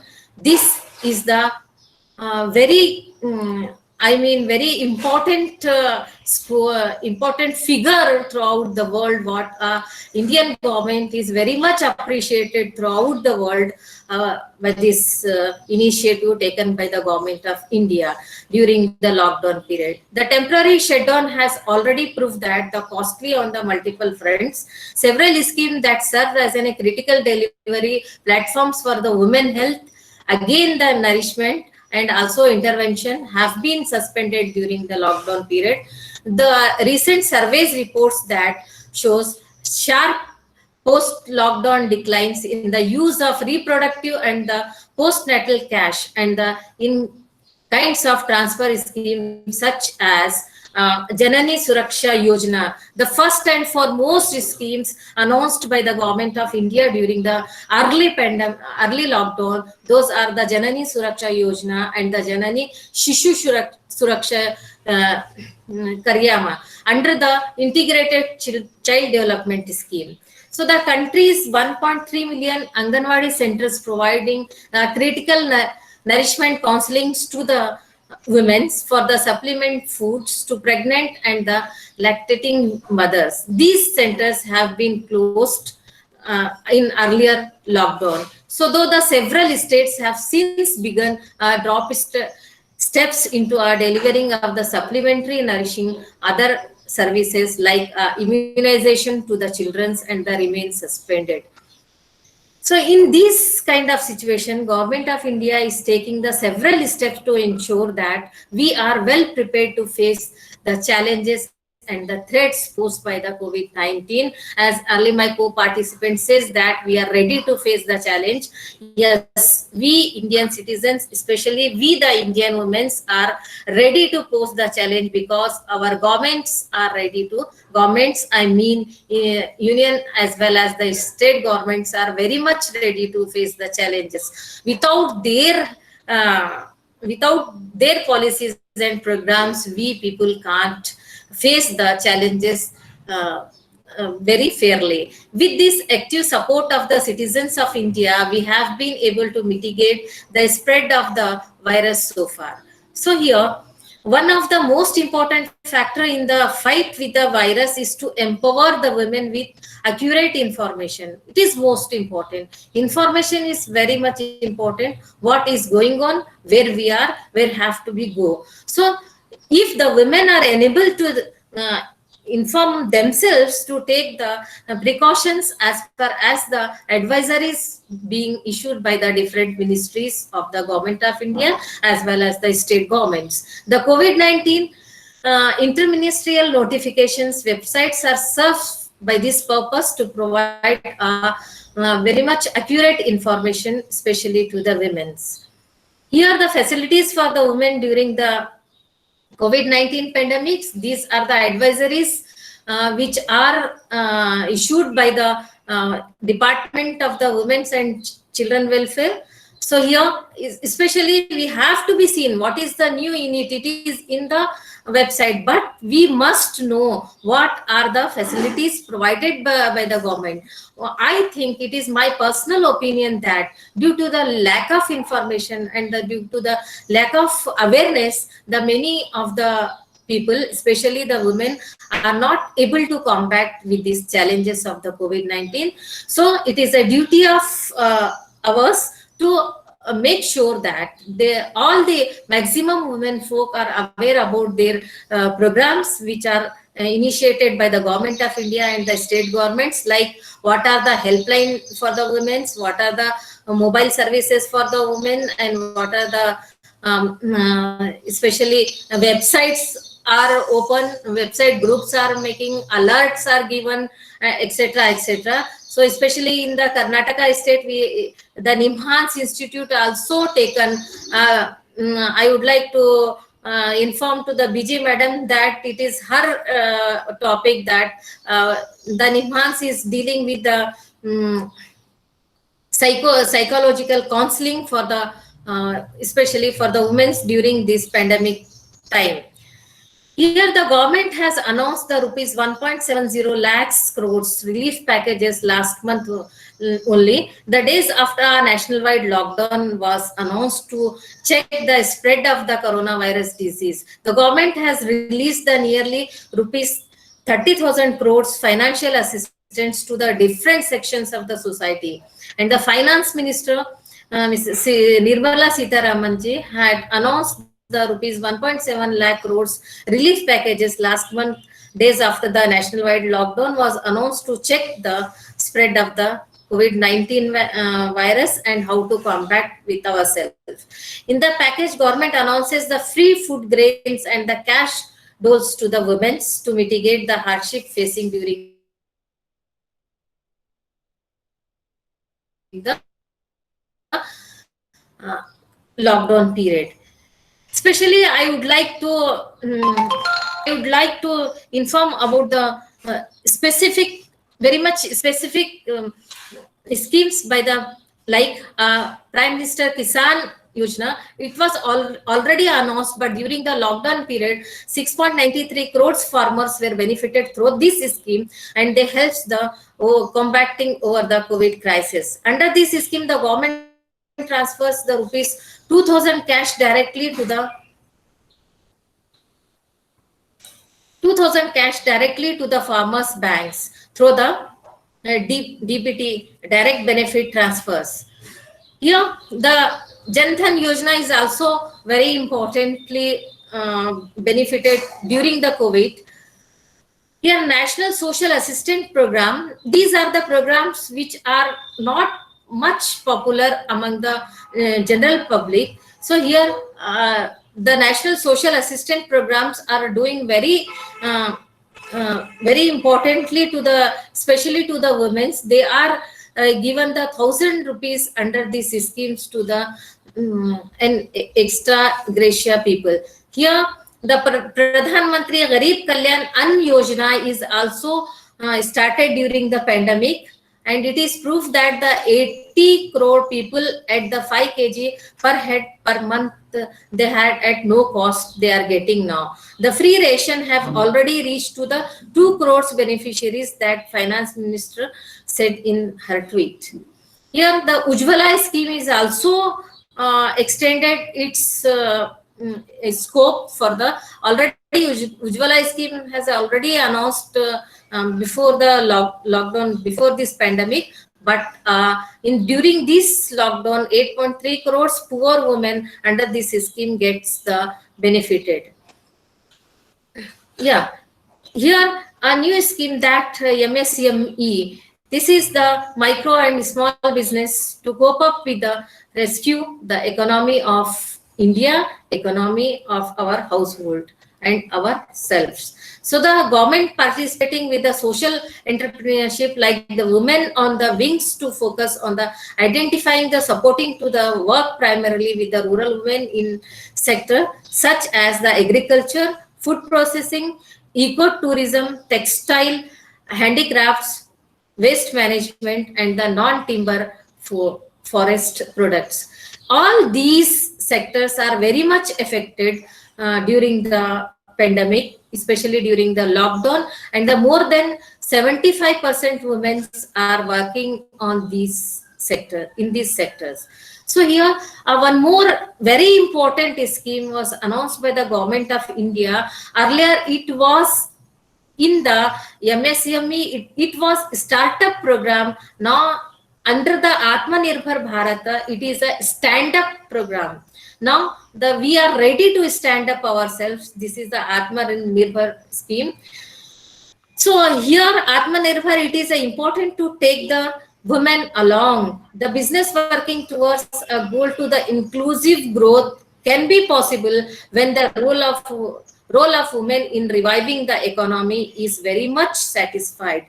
Here the India is become the self-reliant when folk is become self-reliant. So the economic empowerment of women is the most valuable solution to the integrated women to the developmental goals of the nation as well. Here, how the year ago, the few women entrepreneurship participating in the technological related vulnerabilities. So here, the technology is nowadays become a most favorite sector of the women, especially the young women, young students. So here, the new level of the women development in the society in the coming decades, as more and more women are coming into the central stream of the economy across the various sectors like IT, financial, e-commerce, etc., which will also increase the productivity of the women. Here, the field like the technology, research, biotechnology are seeing a lot of women participation, especially after the COVID-19, especially after the lockdown. With the equal academic qualification in hand, there should be a non-discriminatory clause at the workplace to enable the deserving women candidates to work. So the government has tied up with the India's best incubators to provide the opportunities to be the young and the entrepreneurship and the providing them with an environment that will shape up their future and give them the platform to grow themselves. So the Ministry of the Women and Children's Department, through the virtual platform, organizing many of the educating training sessions during the pandemic, especially the Department of the Women and Children is taken a very much specific initiatives to, with the help of the Anganwadi workers, to help us, lady supervisors and the CDPOs. They are providing the training for them. They are providing the psychosocial impact training to those FLWs, and also various initiatives and the advisories issued by the Government of India. For example, Arogya Setu app, immunity boosting measures, and by the initiating by the Ministry of the Ayush, as well as the homemade face cover masks. More than 4 lakh field functionaries and the beneficiaries across the country participated in these sessions day to day. So the feasibilities and sir, just 2 minutes. Really, summarize, yeah. Because Just running out of 2 time. minutes. Yeah. Here, one more new scheme, new initiatives taken by the Government of India is take-home ration, THR schemes, which is providing the free take-home ration under the Poshan Abhiyan. Poshan Abhiyana introduced by the government of India. So the action taken for the moving towards the addressing the gender equity and the reviving the actions for the advancing gender budgeting. Here the for the first time, not for the first time, here the especially focus is given on the gender budgeting this during this pandemic. So here one stop center and the women helpline is also introduced in the all the whole countries, including the 34 states and the union territories. In conclusion, I must say that similarly in the long run, as the economic activity is open, it is important to return to the long-term standing recommendations of the improving terms of the employment for the women with the implementation of the fair wages, so that women are not marginalizing from the work.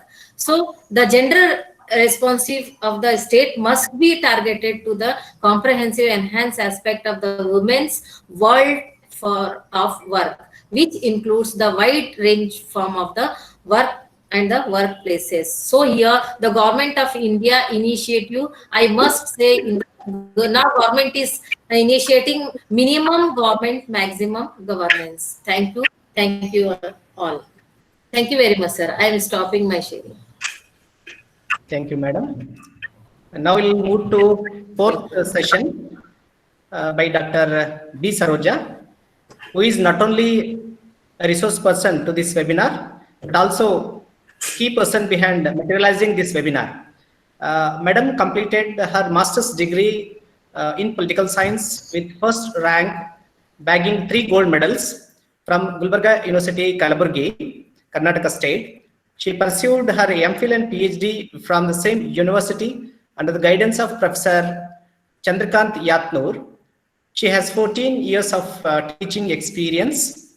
Presently, she is working as Associate Professor and Coordinator, Department of Postgraduate Studies in Political Science at Government First Grade College, Autonomous, Ballari, Karnataka, and continuously engaged in research activities and writing. Her areas of interest includes gender issues, South Asian studies, foreign policy of India, and international relations. Her professional credentials includes publication of dozen of articles and couple of books. She has presented her research papers at the international and national academic platforms. She has visited Colombo and Thailand for the academic endeavors. Dr. Saroja will speak on pandemic and unfair deal towards women. Over to Dr. Saroja, madam. Thank you very much for that brief introduction of mine, Gangadhar sir. Namaskar to all.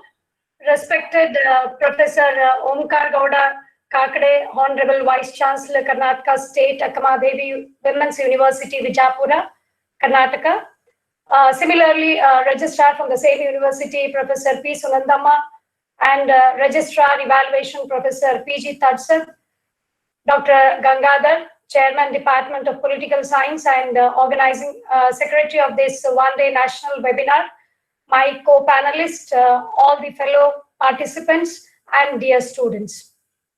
I am really honored to be part of this huge platform where we all are gathered to look at this COVID pandemic from gender perspective also. I thank the organizers for having me here. Since I am the last speaker, it's again a very challenging task for me. I need to keep the tempo of the participants, and which is really very difficult. And as it is, we are nearing up to the lunch. But I will try to be more practical in my discussion in the next 15 or 20 minutes. After having listened to the 4 great talks or the speakers, I think now looking at my talk, it's a little different. Of course, they have put it on, but I have a different way of taking this issue in a different aspect, covering different aspects and which are related, of course, which are related to COVID-19 pandemic and women. my entire, of course, before moving to that, I have been asked to talk about pandemic and unfair deal towards women.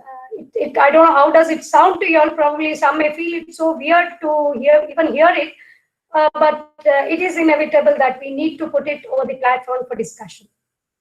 So in this, this is the topic which I would be speaking in this one-day national webinar on COVID-19 pandemic and Indian women. When we relate to the pandemic, there are many issues that are to be discussed and that have been discussing so far for the last 6 months or so. But issues related to women are very few that are being placed out in the platforms. So here, the Indian women have faced or are experienced or are even still facing during this fourth lockdown. And of course, fifth is also the lockdown, but where we start with the unlockdown one. So my concentration here in this entire discussion of 15 or 20 minutes that's been given to me, where I would like to put it in two different parts of my discussion. So I'll start with the sharing of the screen. Sir, shall I just start sharing the screen?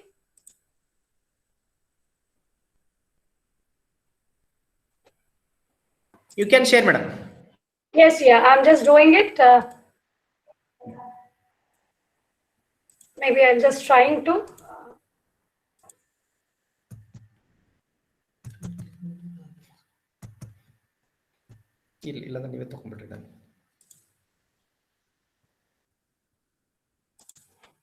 One second, I'm just trying it.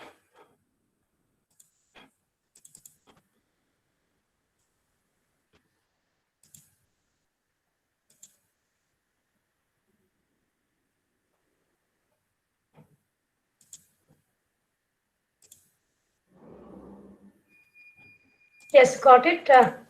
I think, is the screen now visible? No. Yeah, now we can. It's Yeah. visible. Yeah, I think I will start out with a slideshow.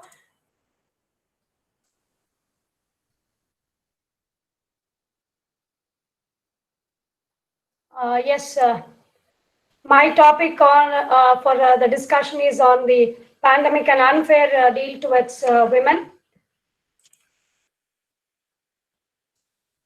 As I said, my entire discussion will be on two parts. That is, one of the first part of my discussion will be on the 4 phases of lockdown that we have been faced, and the other one will be the post-lockdown experiences that have been faced by the women. So let me start with the first phase of the lockdown of my discussion. That is the lockdown phase where women have been facing out different experiences. Here I have taken up, there are many issues during the lockdown where women have been facing out, but I am trying to concentrate due to the time constraint. I have taken up very few and more highlighting issues that I felt like it is needed at this hour. One of the issue is the domestic violence. Of course, here when I'm talking about domestic violence, I'm not strictly restricting to the definition which is being given by the DVC Act 2005 or the amended part 2013. My domestic violence is something in general that we talk about. And sexual crime, though sometimes it's also part of the domestic violence, I have tried to take it in a different way. So I've put it apart from the domestic violence, I've taken sexual crime in a different issue, as a different issue. And my third part of where women have been experiencing during this lockdown phase was the unemployment.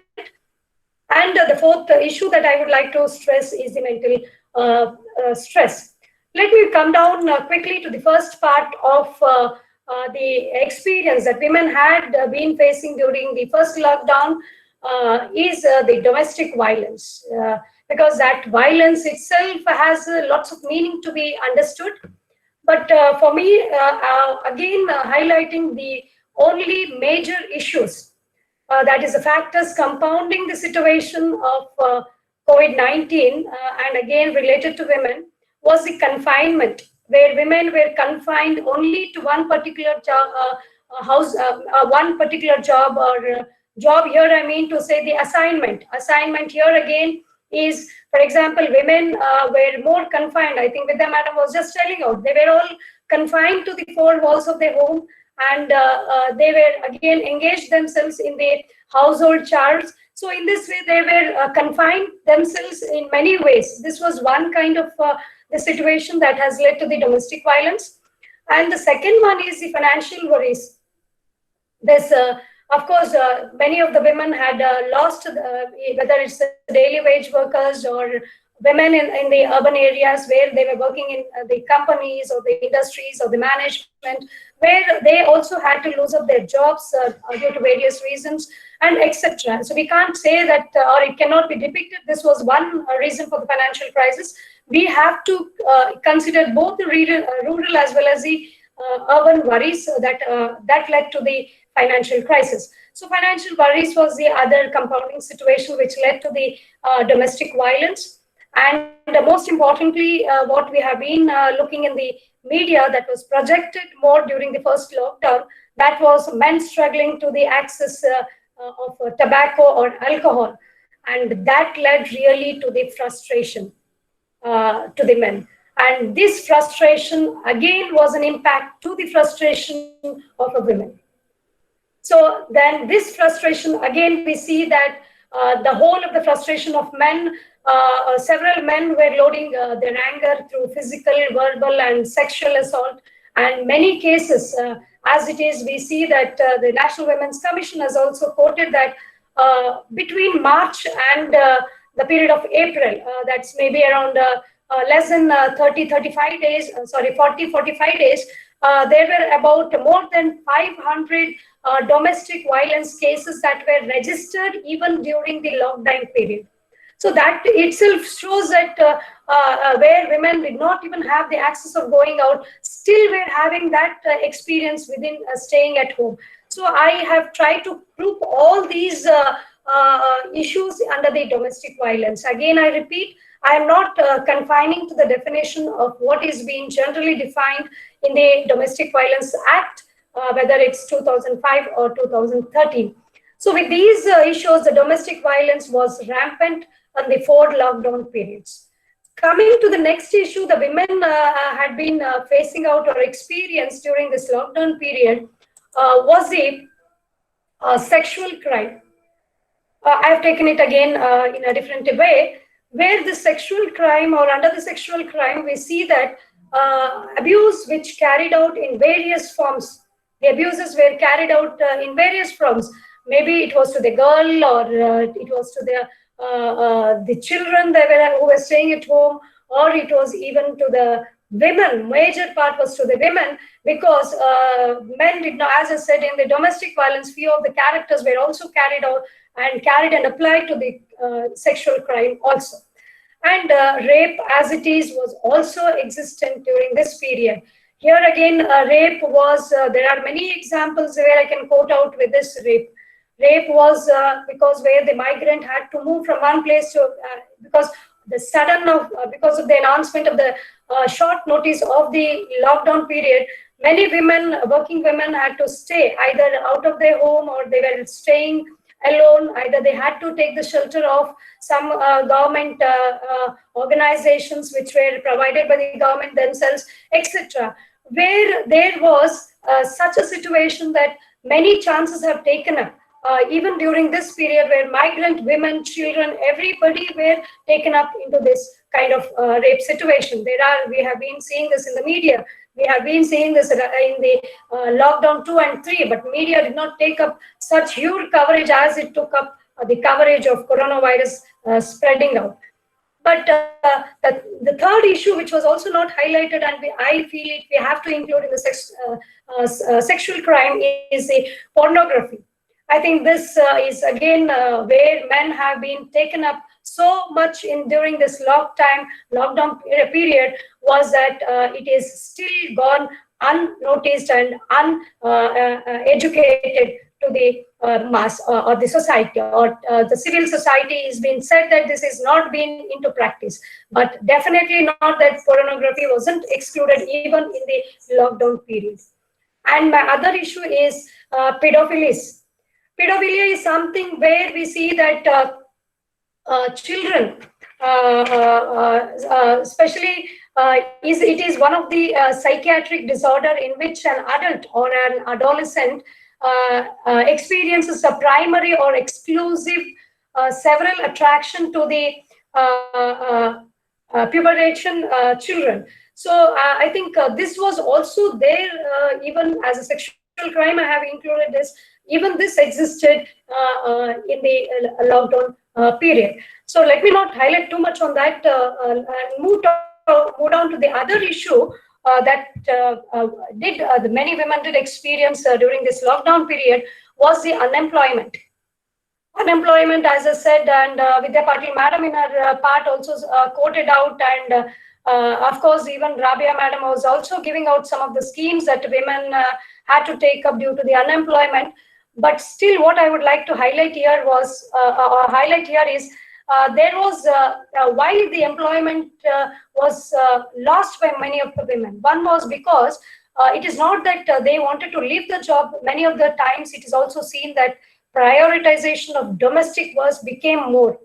And even the commission has also said women have been spending about more than 5 to 6 hours of their working towards a domestic charge.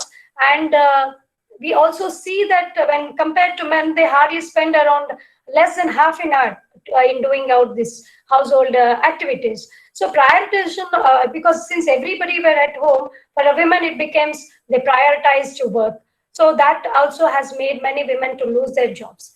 And the other issue that I would like to bring out during this, the other issue that went on in the lockdown period was the social stigma against women working outside the house. Because that stigma was also there. It's something like where we say, when you're not well, you still want to go outside. It is something like that. Even many of the parents or the husbands or whatever, the inmates where the women was staying, she was also told that what is making you to go out and work even in this pandemic. There are very many incidents, especially if you look at when I was just reading out some of the statistical data, I just found that Uttarakhand and many other places in Bihar also where women were not sent out to work even in this, of course, lockdown period was totally a lockdown period, but still unemployment went on for even for these issues. Even if she wanted to work it from home, even she could not do. Maybe Rabia madam said preparation of masks is also given to them, but still they were not allowed to work. And maybe it was because of the social stigma that even still persists in many of our Indian society. Then moving to the physical violence, this was there, and physical violence, as we know, this is again there, and I will have to bring it even in the post-lockdown period in my discussion. But still physical violence, as I said, it was found to be more. And also even the National Women's Commission has said that the cases that been registered last year between March and April, comparatively to this year, March and April, the physical violence records have been found more in India. And that itself gives how much physical violence have been taking up during this lockdown. And here again, physical violence, when I say, it is also related to my first part and second part of the issues that I discussed. Maybe it's a sexual crime or the domestic violence that also takes up for the physical violence. And the other issue is the workplace assaults.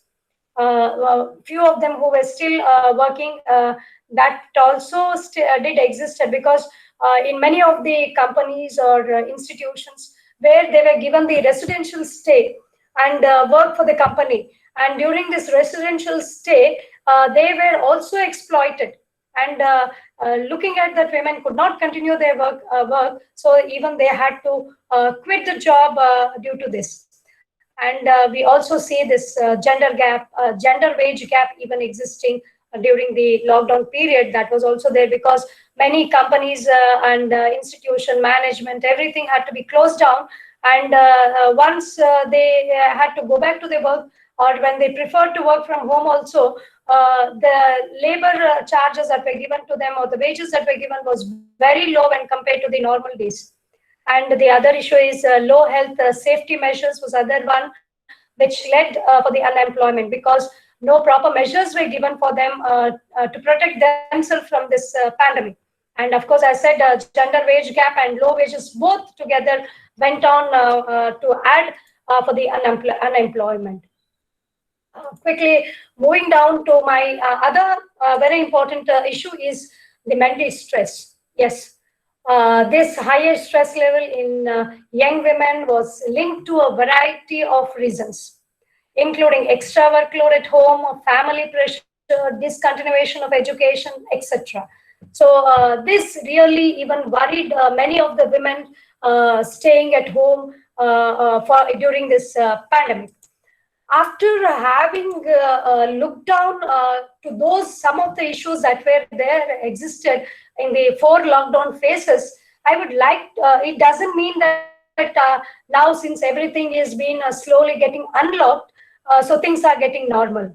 Definitely not. Things are still not getting normal. There are again many issues which are there even in the post-lockdown phases also. So we have been witnessing 2 or 3 or 4 unlock phases that are still coming up. But the cases, the women that are being experiencing due to this post-lockdown phases has also not ended up, as the corona has not ended up. So some of the such issues, I again bring back the same issues. One that addition I would like to make in the post-lockdown phase is the suicide case.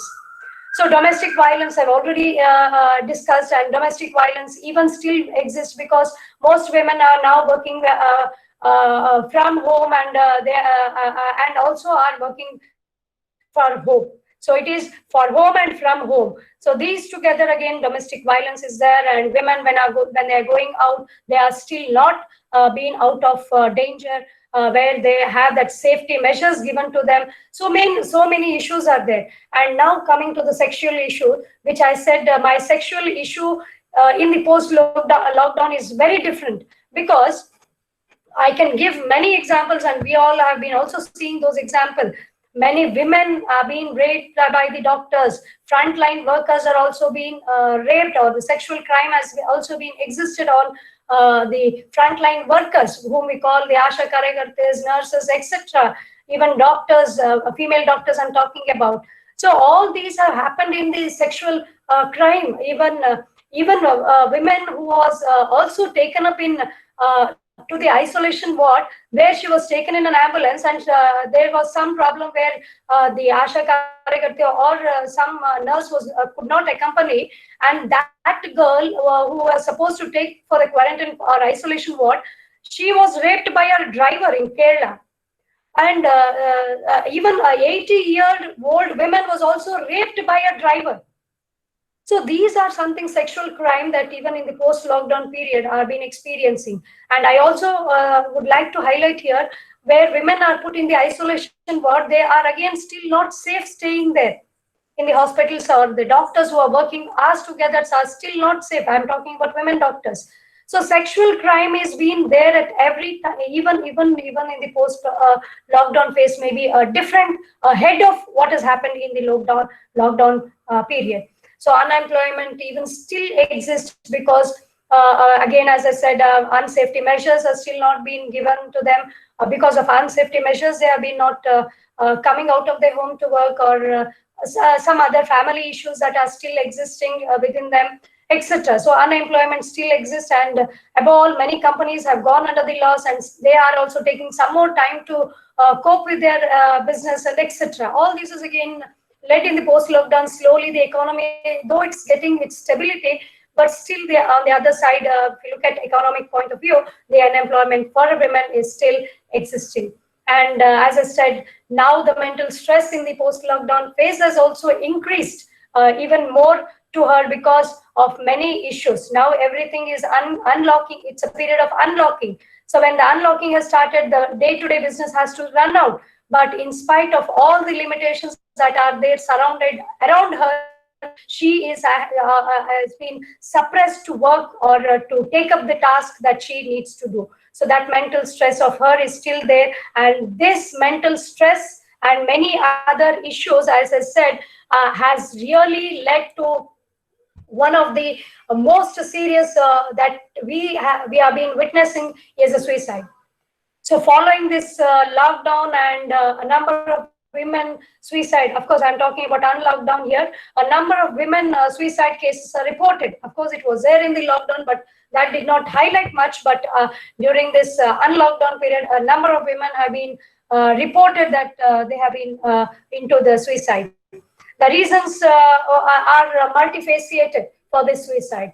One, which I would like to, here I brought out very few things. Having lost their job is one factor where we can look at, and loneliness is another, because loneliness is something where now they are not going out for their routine work that is being carried out, or they are still staying away singly or in isolation, and anything of that matter that has given her the loneliness, and that has also led her to the suicide. Lack of social support that's from the civil society or from the society, financial security, of course, this is also there, and irregular working hours has also led to her take up this bold decision and end herself. With that kind of note and alarm to all the women where we are listening and women outside this platform, what I would like to conclude and say is, the pandemic is not a gendered issue, but the state's response to see it.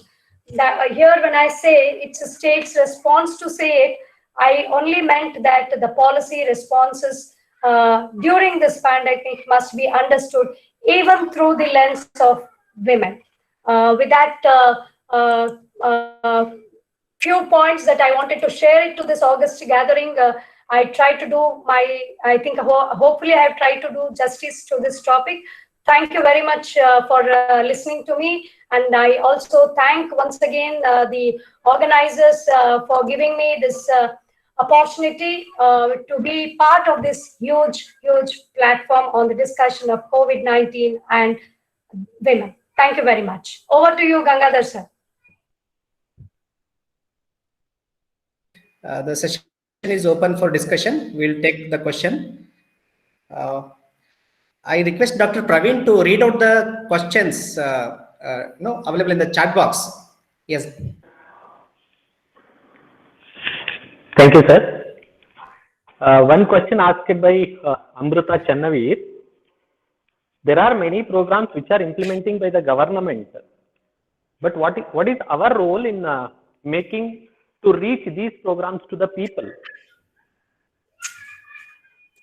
To Sabia madam, she asked.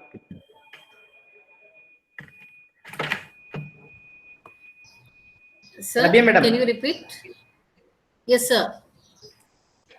Yeah. Thank you.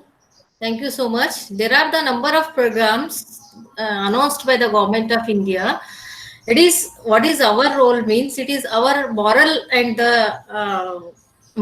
political responsibility, and it is also our responsibility to make sure and make aware to those who are vulnerable, and they must get benefited by those schemes. Actually, what happened? The schemes are made for the poor, and the poor people are. I think they are not educated, and they are busy with their own livelihood, and they are not much aware about these type of schemes. So it is our responsibility to whatever means we can inform them, we can make sure them, we can aware them, then so they can achieve, they can reach to these programs and they can benefited by these. Yeah, thank you, madam. There is one more question, which is asked by myself only to BG Tushar, madam.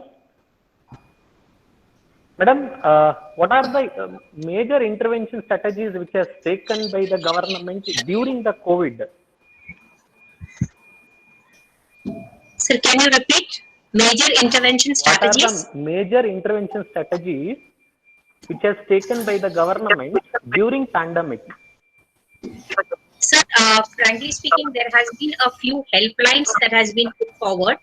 There are certain counseling helplines that have been given forward, and many NGOs are opening up platforms where people can speak about their issues and assert counselors to them so that they deal with their mental issue problems. So apart from that, I am not aware about other strategies that has been taken up by the government. Yeah, I think Rabia madam can just continue with any other issues related to this, madam.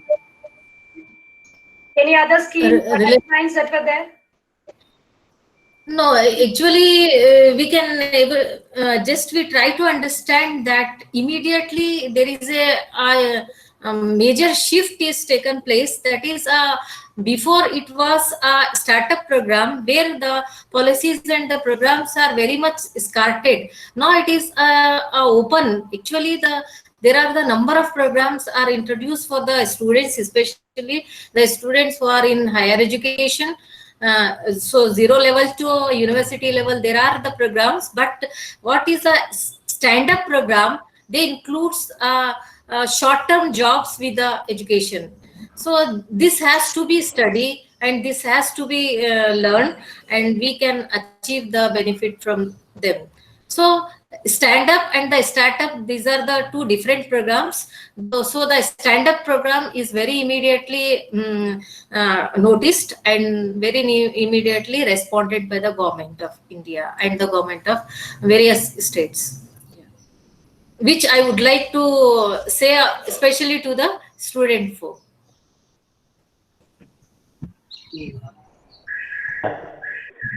Thank you, madam.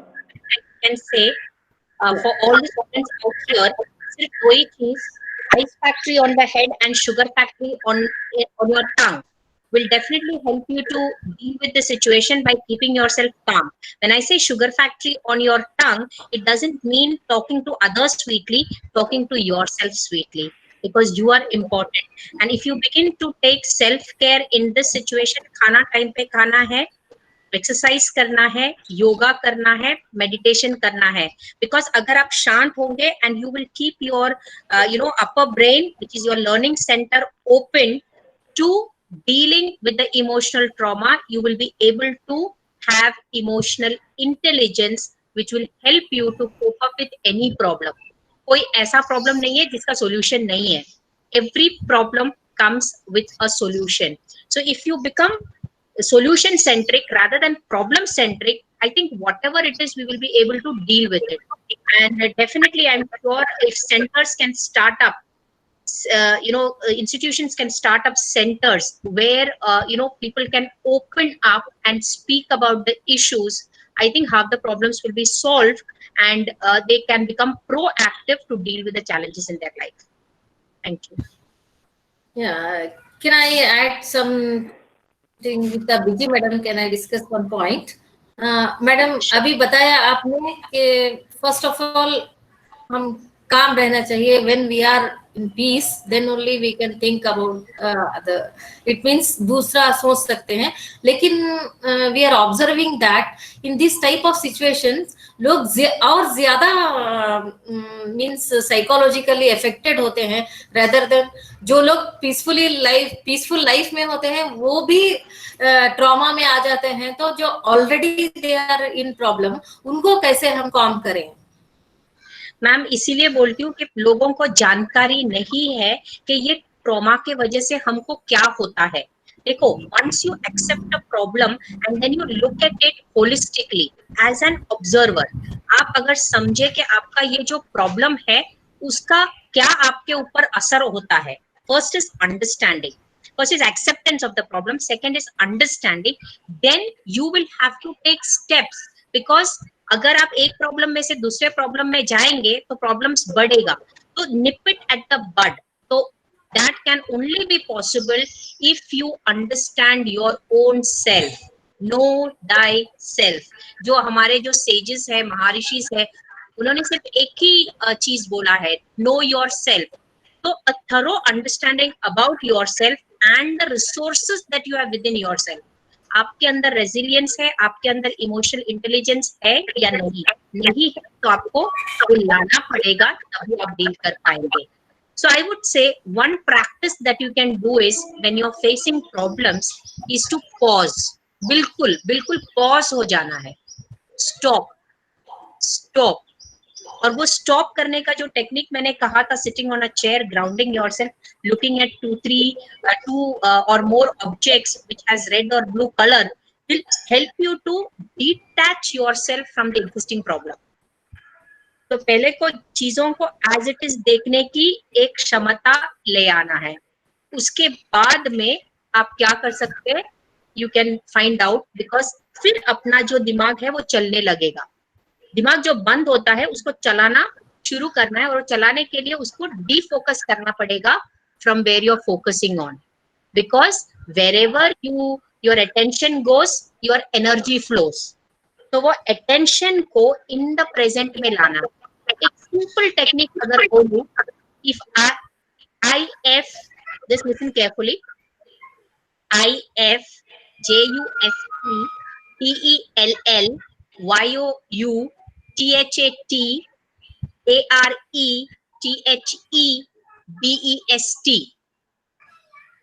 Can somebody tell me what I told?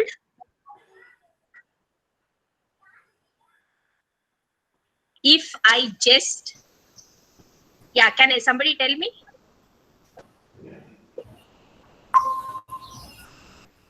If I just tell you, Ma'am, are the best. All right. So if you can pay attention to what I said right now, what you're doing is being in the present moment or practicing mindfulness. Right? तो ऐसे अगर छोटे-छोटे, ma'am, you are the best. Thank you. We all are the best. Only thing we are not aware. Madam, there is one more question by one of the participants. Yes. It is regarding how do you suggest the coping strategies for the women domestic workers? Yes. Because what we have observed in Vijayapura, many of the domestic workers were not, they said not to come for the work. Yes. And that is the only livelihood for them. Correct. And many of them are finding it very difficult to lead their life, and they are experiencing a lot of stigma, discrimination, and also this systematic marginalization. Saroja, madam. Yes. Is that question for me or is it for Vijay madam? Anybody can reflect. Yes, Vijay madam, would you like to go or should I continue? I would like to give my inputs, but I think you can give first. Yes, thank you, madam. What I would like to suggest is, of course, rather than suggesting, what I have seen with my experience is that, as you said, domestic workers are being let out now. But it doesn't end that. It doesn't mean that that's the only livelihood for the even domestic workers. I have seen many of them. They are also selling the vegetables, which I also notice even in my neighbor also. They are selling the vegetables, and they are also doing some other kind of social services, which is this kind of social service, which is also a paid kind.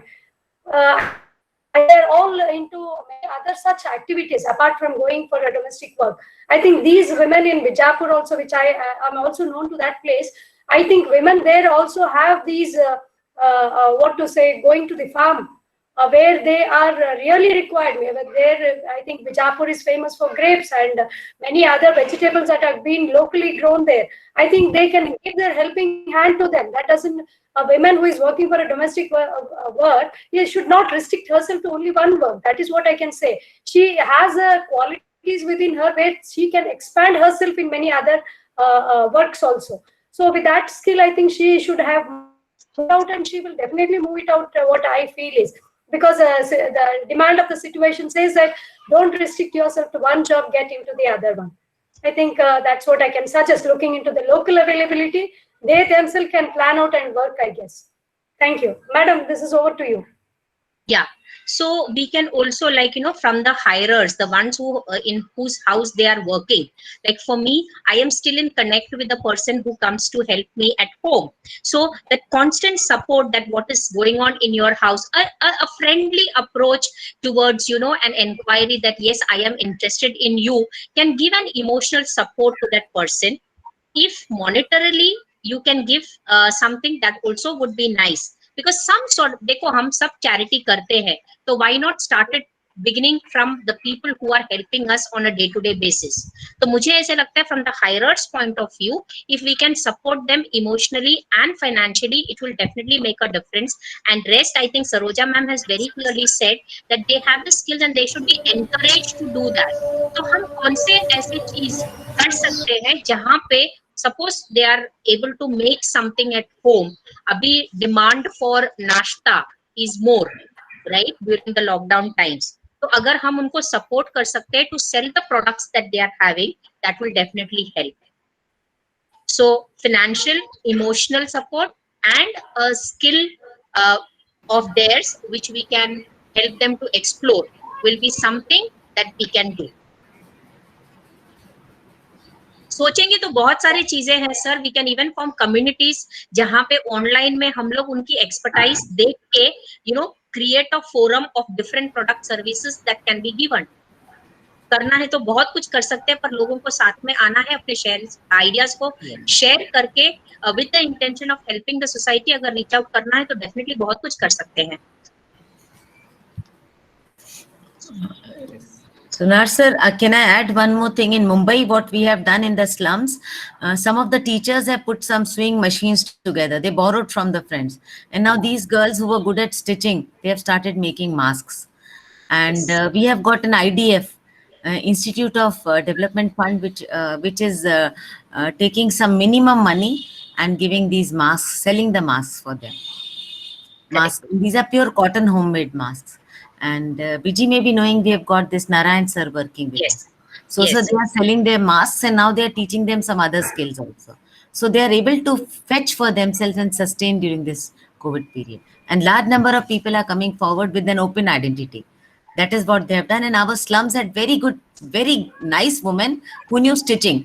But they could not do it because they were earning cash and they didn't have time. Now they are using that skill of theirs. This is what is one part, and it is successfully funded. They are not begging now, nor are they taking loans, but they are able to survive with this. But only thing, we are supplying it to the other people and making them conscious for it.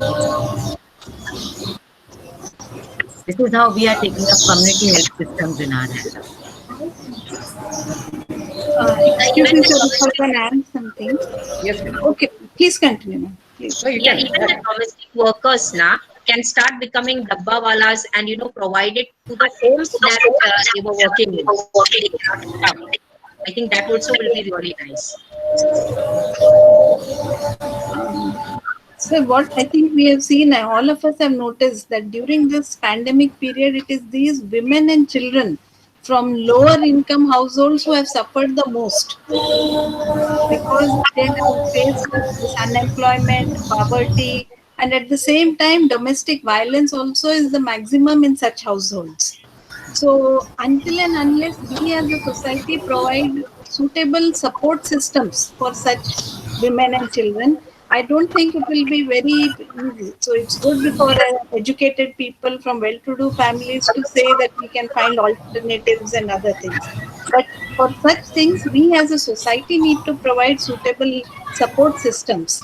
And this is where our role comes. That what at least we educated people, employed people, what we can do and contribute towards bringing up and making them aware of their rights. And that is how education plays the most important role. Until and unless we provide suitable education for such women, at least for the next generation, their children, and make them capable of standing on their own feet, for looking for all, and to fight against injustice. Because these women are so vulnerable that they don't even have a voice of their own. They are not able to stand up against the injustice which is being done against them. So That's right. that kind of a courage has to be instilled in them. And that can only come through proper suitable support systems, which we as society and governments need to give to them. So we need to really think about such issues. Sunar sir, one more thing we did at college level, we've got placement people coming to us. And the most amazing thing that happened is that most of the girls were shy to tell us that their mothers are domestic workers, but they are without a job. But now what we did, we called these girls, we trained them for tele, and now they are working in DMATs and call centers. So it was 1.5 months free training, which is being done by the college. And we had a computer lady who was ready to supply us by taking nominal charges, which we asked somebody to donate us little money. It was a negligible money. And to 20 to 72 girls were trained, boys and girls both. See, this type of attack is not only on the daughters of the house or women of the house. Because let us accept, in Bombay, we've got large number of male who are visibly not contributing to family income. Visibly not contributing, they either spend money or they are in the house whole day, and their children are more vulnerable to this type of injustice which COVID has given. So they are coming forward, and it is both boys and girls. I'll tell you, boys were shy to speak first, but now they are speaking, because see, they want to support the mother with the family income, and now we have found out that they are standing up. This is what, and I'm speaking of a suburb. I think Vijay ma'am will ditto with me. My college is in suburbs, where economically people are from the lower income group and they sell idlis. Can you place a city like Mumbai selling idlis, where in South it is a homemade dish? And we've got people, the boys are coming forward on cycle and doing it. And during the evening, they were doing this course. So they were not shy to tell us openly that their mother are domestic workers and without income. But they never depended upon the income of the male, because we have already accepted that he is a dependent with no income for the house. That was one part which I would like to tell you. And it is very effectively working. We could take out the talent of many young girls and boys at this time. I'm speaking both. This was not, both are affected. Both are affected badly. Child, I would like to use the word. Thank you, sir. Participants, if you have any issues, Praveen, you can ask. From Savita Madiwal. What do you suggest for frontline workers as a life danger? Designer, not danger. Sorry, designer. What is the question? What do you suggest to the frontline workers as a life designer? I didn't get the question, sir. Both the nurses, I think, if I'm not wrong, the nurses and the doctors, frontline workers, what type of emotional, traumatic ways coping? Yes. I have a very recent experience of my own nephew, who is a doctor, and he was called there. Now, the thing is, like, we had a very heated discussion on why he does not want to remain in India. So the thing is, I do not feel valued and respected as a doctor, is what he's saying. Workers, Asha Karyakartas, right? So they have been wearing this PPE kits all throughout for almost 8 to 12 hours a day. Open their hands, it's literally, like so soft, and the skin gets really bad. So there is no equipment, like even food that they had to eat, they had to be very careful of where they are getting it. Sometimes they were provided, sometimes they were not provided. So until we take care of this frontline workers, like the doctors, the nurses, and people who provide the medicines carefully, it is a necessity. I think they should be given some kind of insurance as well, that if anything happens to them during that time, the government will take care of that.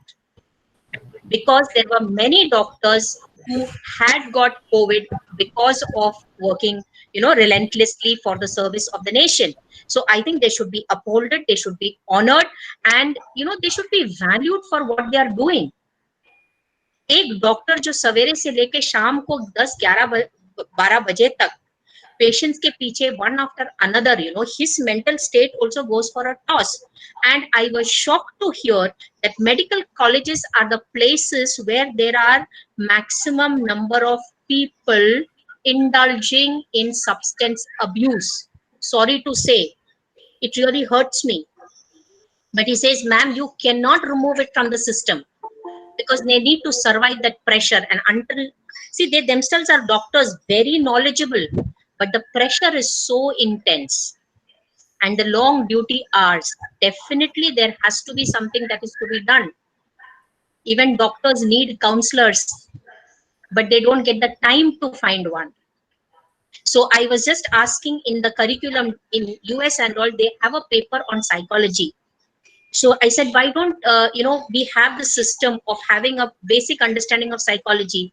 He refuted and he told me, ma'am, अगर आप एक और paper डालोगे, इतना सारा papers पढ़ने का है, उसमें एक और पेपर डालेंगे, where will we get the time? And by the time I finish my PG, it will be around 38 to 40 years. And then I will think about a family life. So ये सब questions exist होते हैं. So a proper system has to be made that the people who take care of our lives, their life also should be taken care of. Their medical health should be taken care of. और ये mandatory होना चाहिए. So definitely there are a lot of things that we need to do as a community, and even the payment for the doctors has to be done to an extent that it is respectable and it is worth working. सब service के नाम पे माफ किया जाए, नहीं होना चाहिए. So I think a proper system of appreciating people and taking care of the health of the frontline workers are also essential. Any other questions? Praveen? Sir, if time permits 1 minute. Yeah, can add. Add, madam. We can. Saroja, madam. Yeah. Yes, Do you madam. think that, during lockdown period, can the domestic violence, the rate percentage of domestic violence is obviously we are noticing it increase.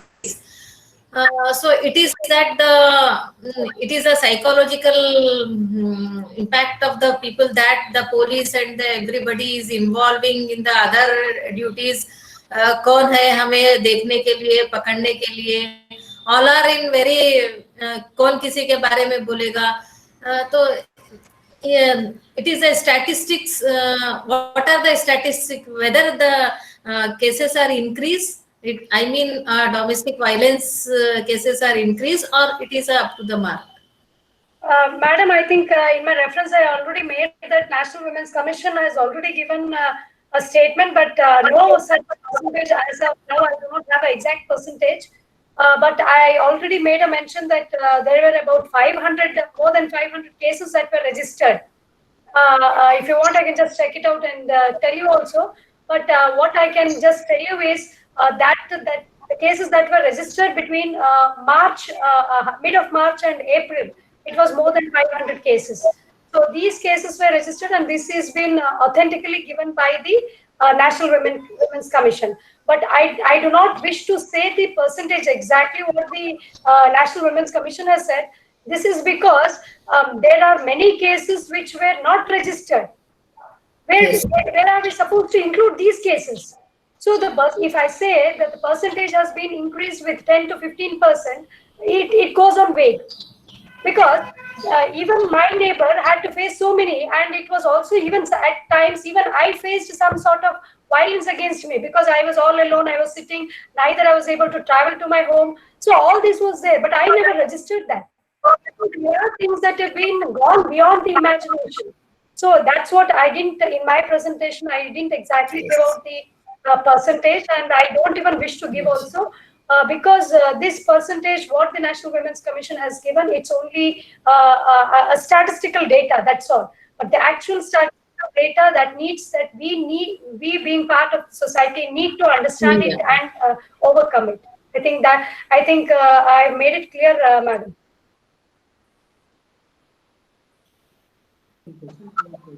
Over to you, sir. Yeah. One more question, sir. Yeah. Is also Praveen, that. yeah. Yes, ma'am. Yes, because since the National Women's Commission is something which is only considers the cases that are registered. Everybody is busy.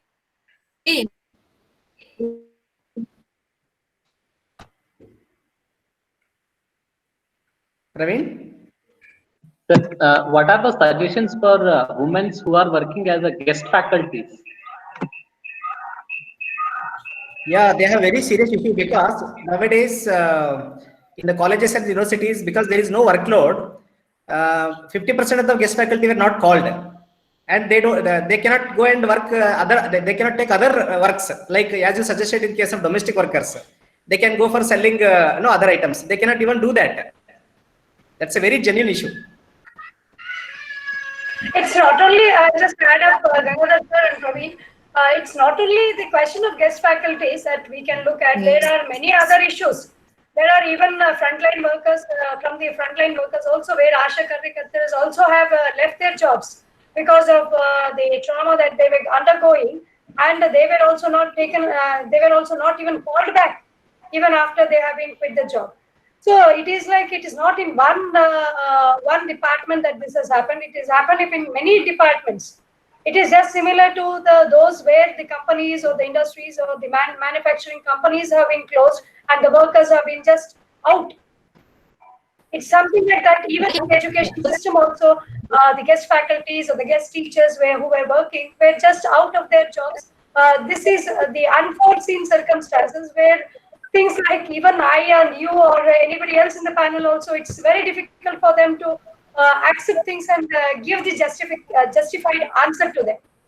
I think, as I said, I can only say that the skill matters at this time. This is a testing time to all of us, and we have to best make the skill and utilize ourselves. So one example I would like to give. One of my friend who is working as a guest faculty, as you all know, that even she was also out of the job. And the thing that she did not give up, she was only bread earner at home. She did not give up, and she had a very good handicrafts kind of thing as a hobby for her, and that was her passion.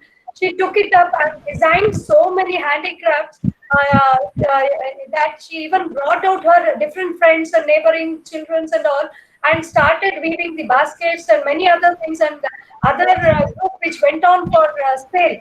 I think going door to door and selling it, of course, many did not accept because they went from door to door.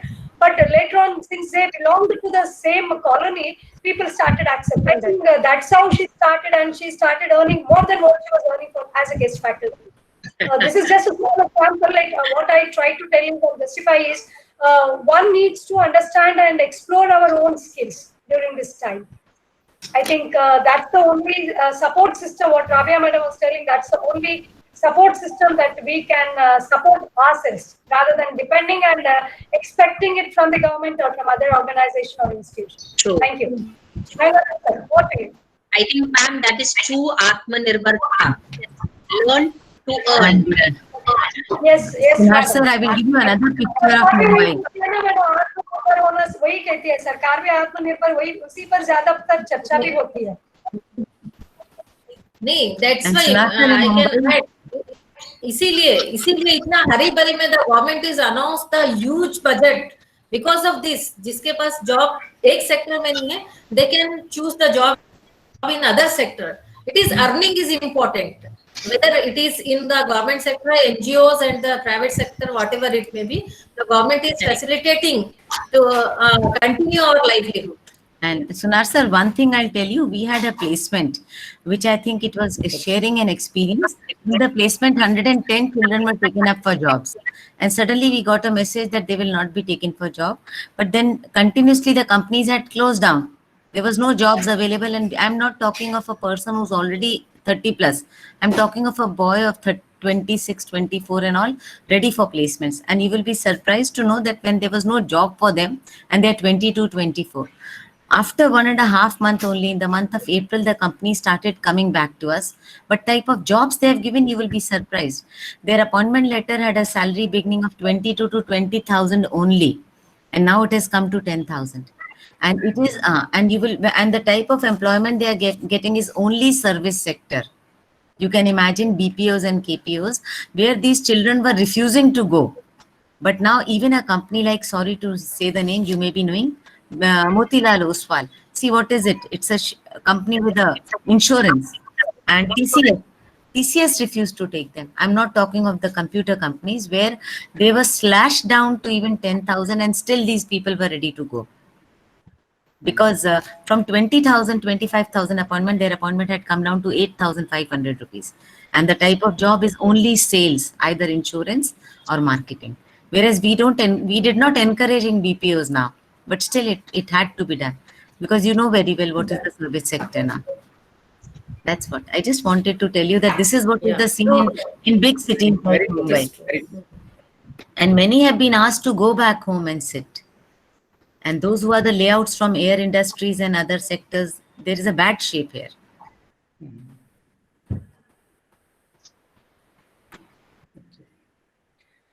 Any other questions from the participants? One more question, sir. How will government... Sir,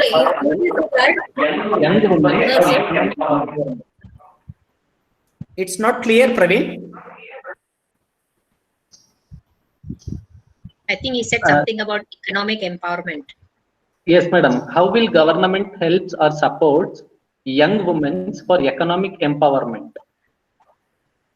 Rabia madam should answer, I guess. Yeah. Yes, that's why government is announced many of the, and this question is also a mixed reply to the earlier question also. Nowadays, the government is thinking about what is the type of scheme, like who is completed the 50 years of age and the nearly 30 years of the service, they can leave their job because they can combat with the unemployment problem. This is the government scheme. Economic empowerment is, nowadays you see the nature of loans, the guidelines of the RBI is much flexible now rather than the earlier. The other banks are also very much flexible, because, and the government is also earlier we can't see like this community kitchens, and we can't see the sectors like the preparing the mask, even after the China's breakup with India. Nowadays, I think the social market system will be boosted in India, and there is very much economic security will be, and not only the women as well as the young folk will be get economically security in India because of these two factors. One is COVID, and other side one is the breakup with China. This can open a new contours of the social market in India, I think. And it cannot be happening within an hour. It can take some time to be coming to implement. Ma'am, I also look at this as an opportunity where, you can become an international seller. So if we have a community as a mediator between the person who has the skill and the person who requires the service, and because now things are online, so even in online selling is increasing. So there are more opportunities available, according to me. No, you see, in this connection, the Ministry of Women and Children's Development, they are releasing the 7 apps as well as the 7 WhatsApp groups where they are finding the skills of the youngsters who are their qualification. They want to fill up their qualification forms, etc., etc., so that they will choose through their Then the government is trying a lot to. And can you tell what are those apps? This is the WhatsApp app, that is dial with the 181. So then we can get a reply call. Then you can join with them. So you just have to dial 181. You go to the website and.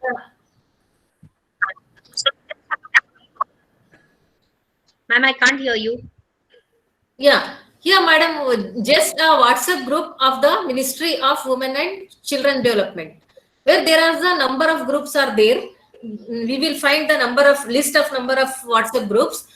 So if I am graduate, if I am science graduate, the group is different. If I am engineer, the group is different. If I am a MBBS graduate, the website group is different. So our youngsters can find this type of the policies which are notified by the government. Then we can get, and. So the website is Ministry of Women and Children Development, right? Yes. Thank you, ma'am. Thank you so much. WCD or Women and Children Department or the Ministry of Women and Child Welfare. Both are working on this. The number of ministries, labor ministry is also working. I am talking especially about the women WhatsApp group. Okay.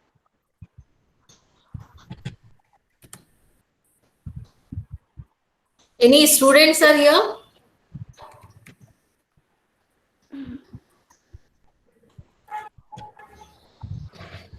Yeah, I think we'll move to the last part of the. I request Dr. Vidya Patil to propose vote of thanks. Thank you, sir. Good afternoon, all. I deem it my privilege to express gratitude on this occasion. First of all, I would like to thank Professor Omkar Gowda Kakade, Vice Chancellor, Karnataka State, Akkamahadevi Women's University, Vijayapura.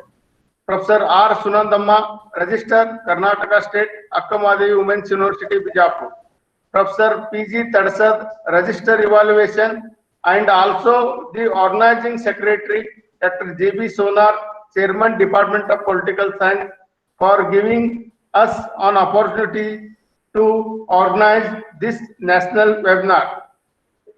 I would like to convey my special thanks to today's resource persons, Dr. Vidya Patil, Dr. Neelu Khosla, B.G. Tushar, Dr. Rabia Begum, and Dr. B. Saroja, for sharing their knowledge and making this event successful. And finally, I would like to thank all the participants for making this webinar successful. Thank you, one and all. Thank you.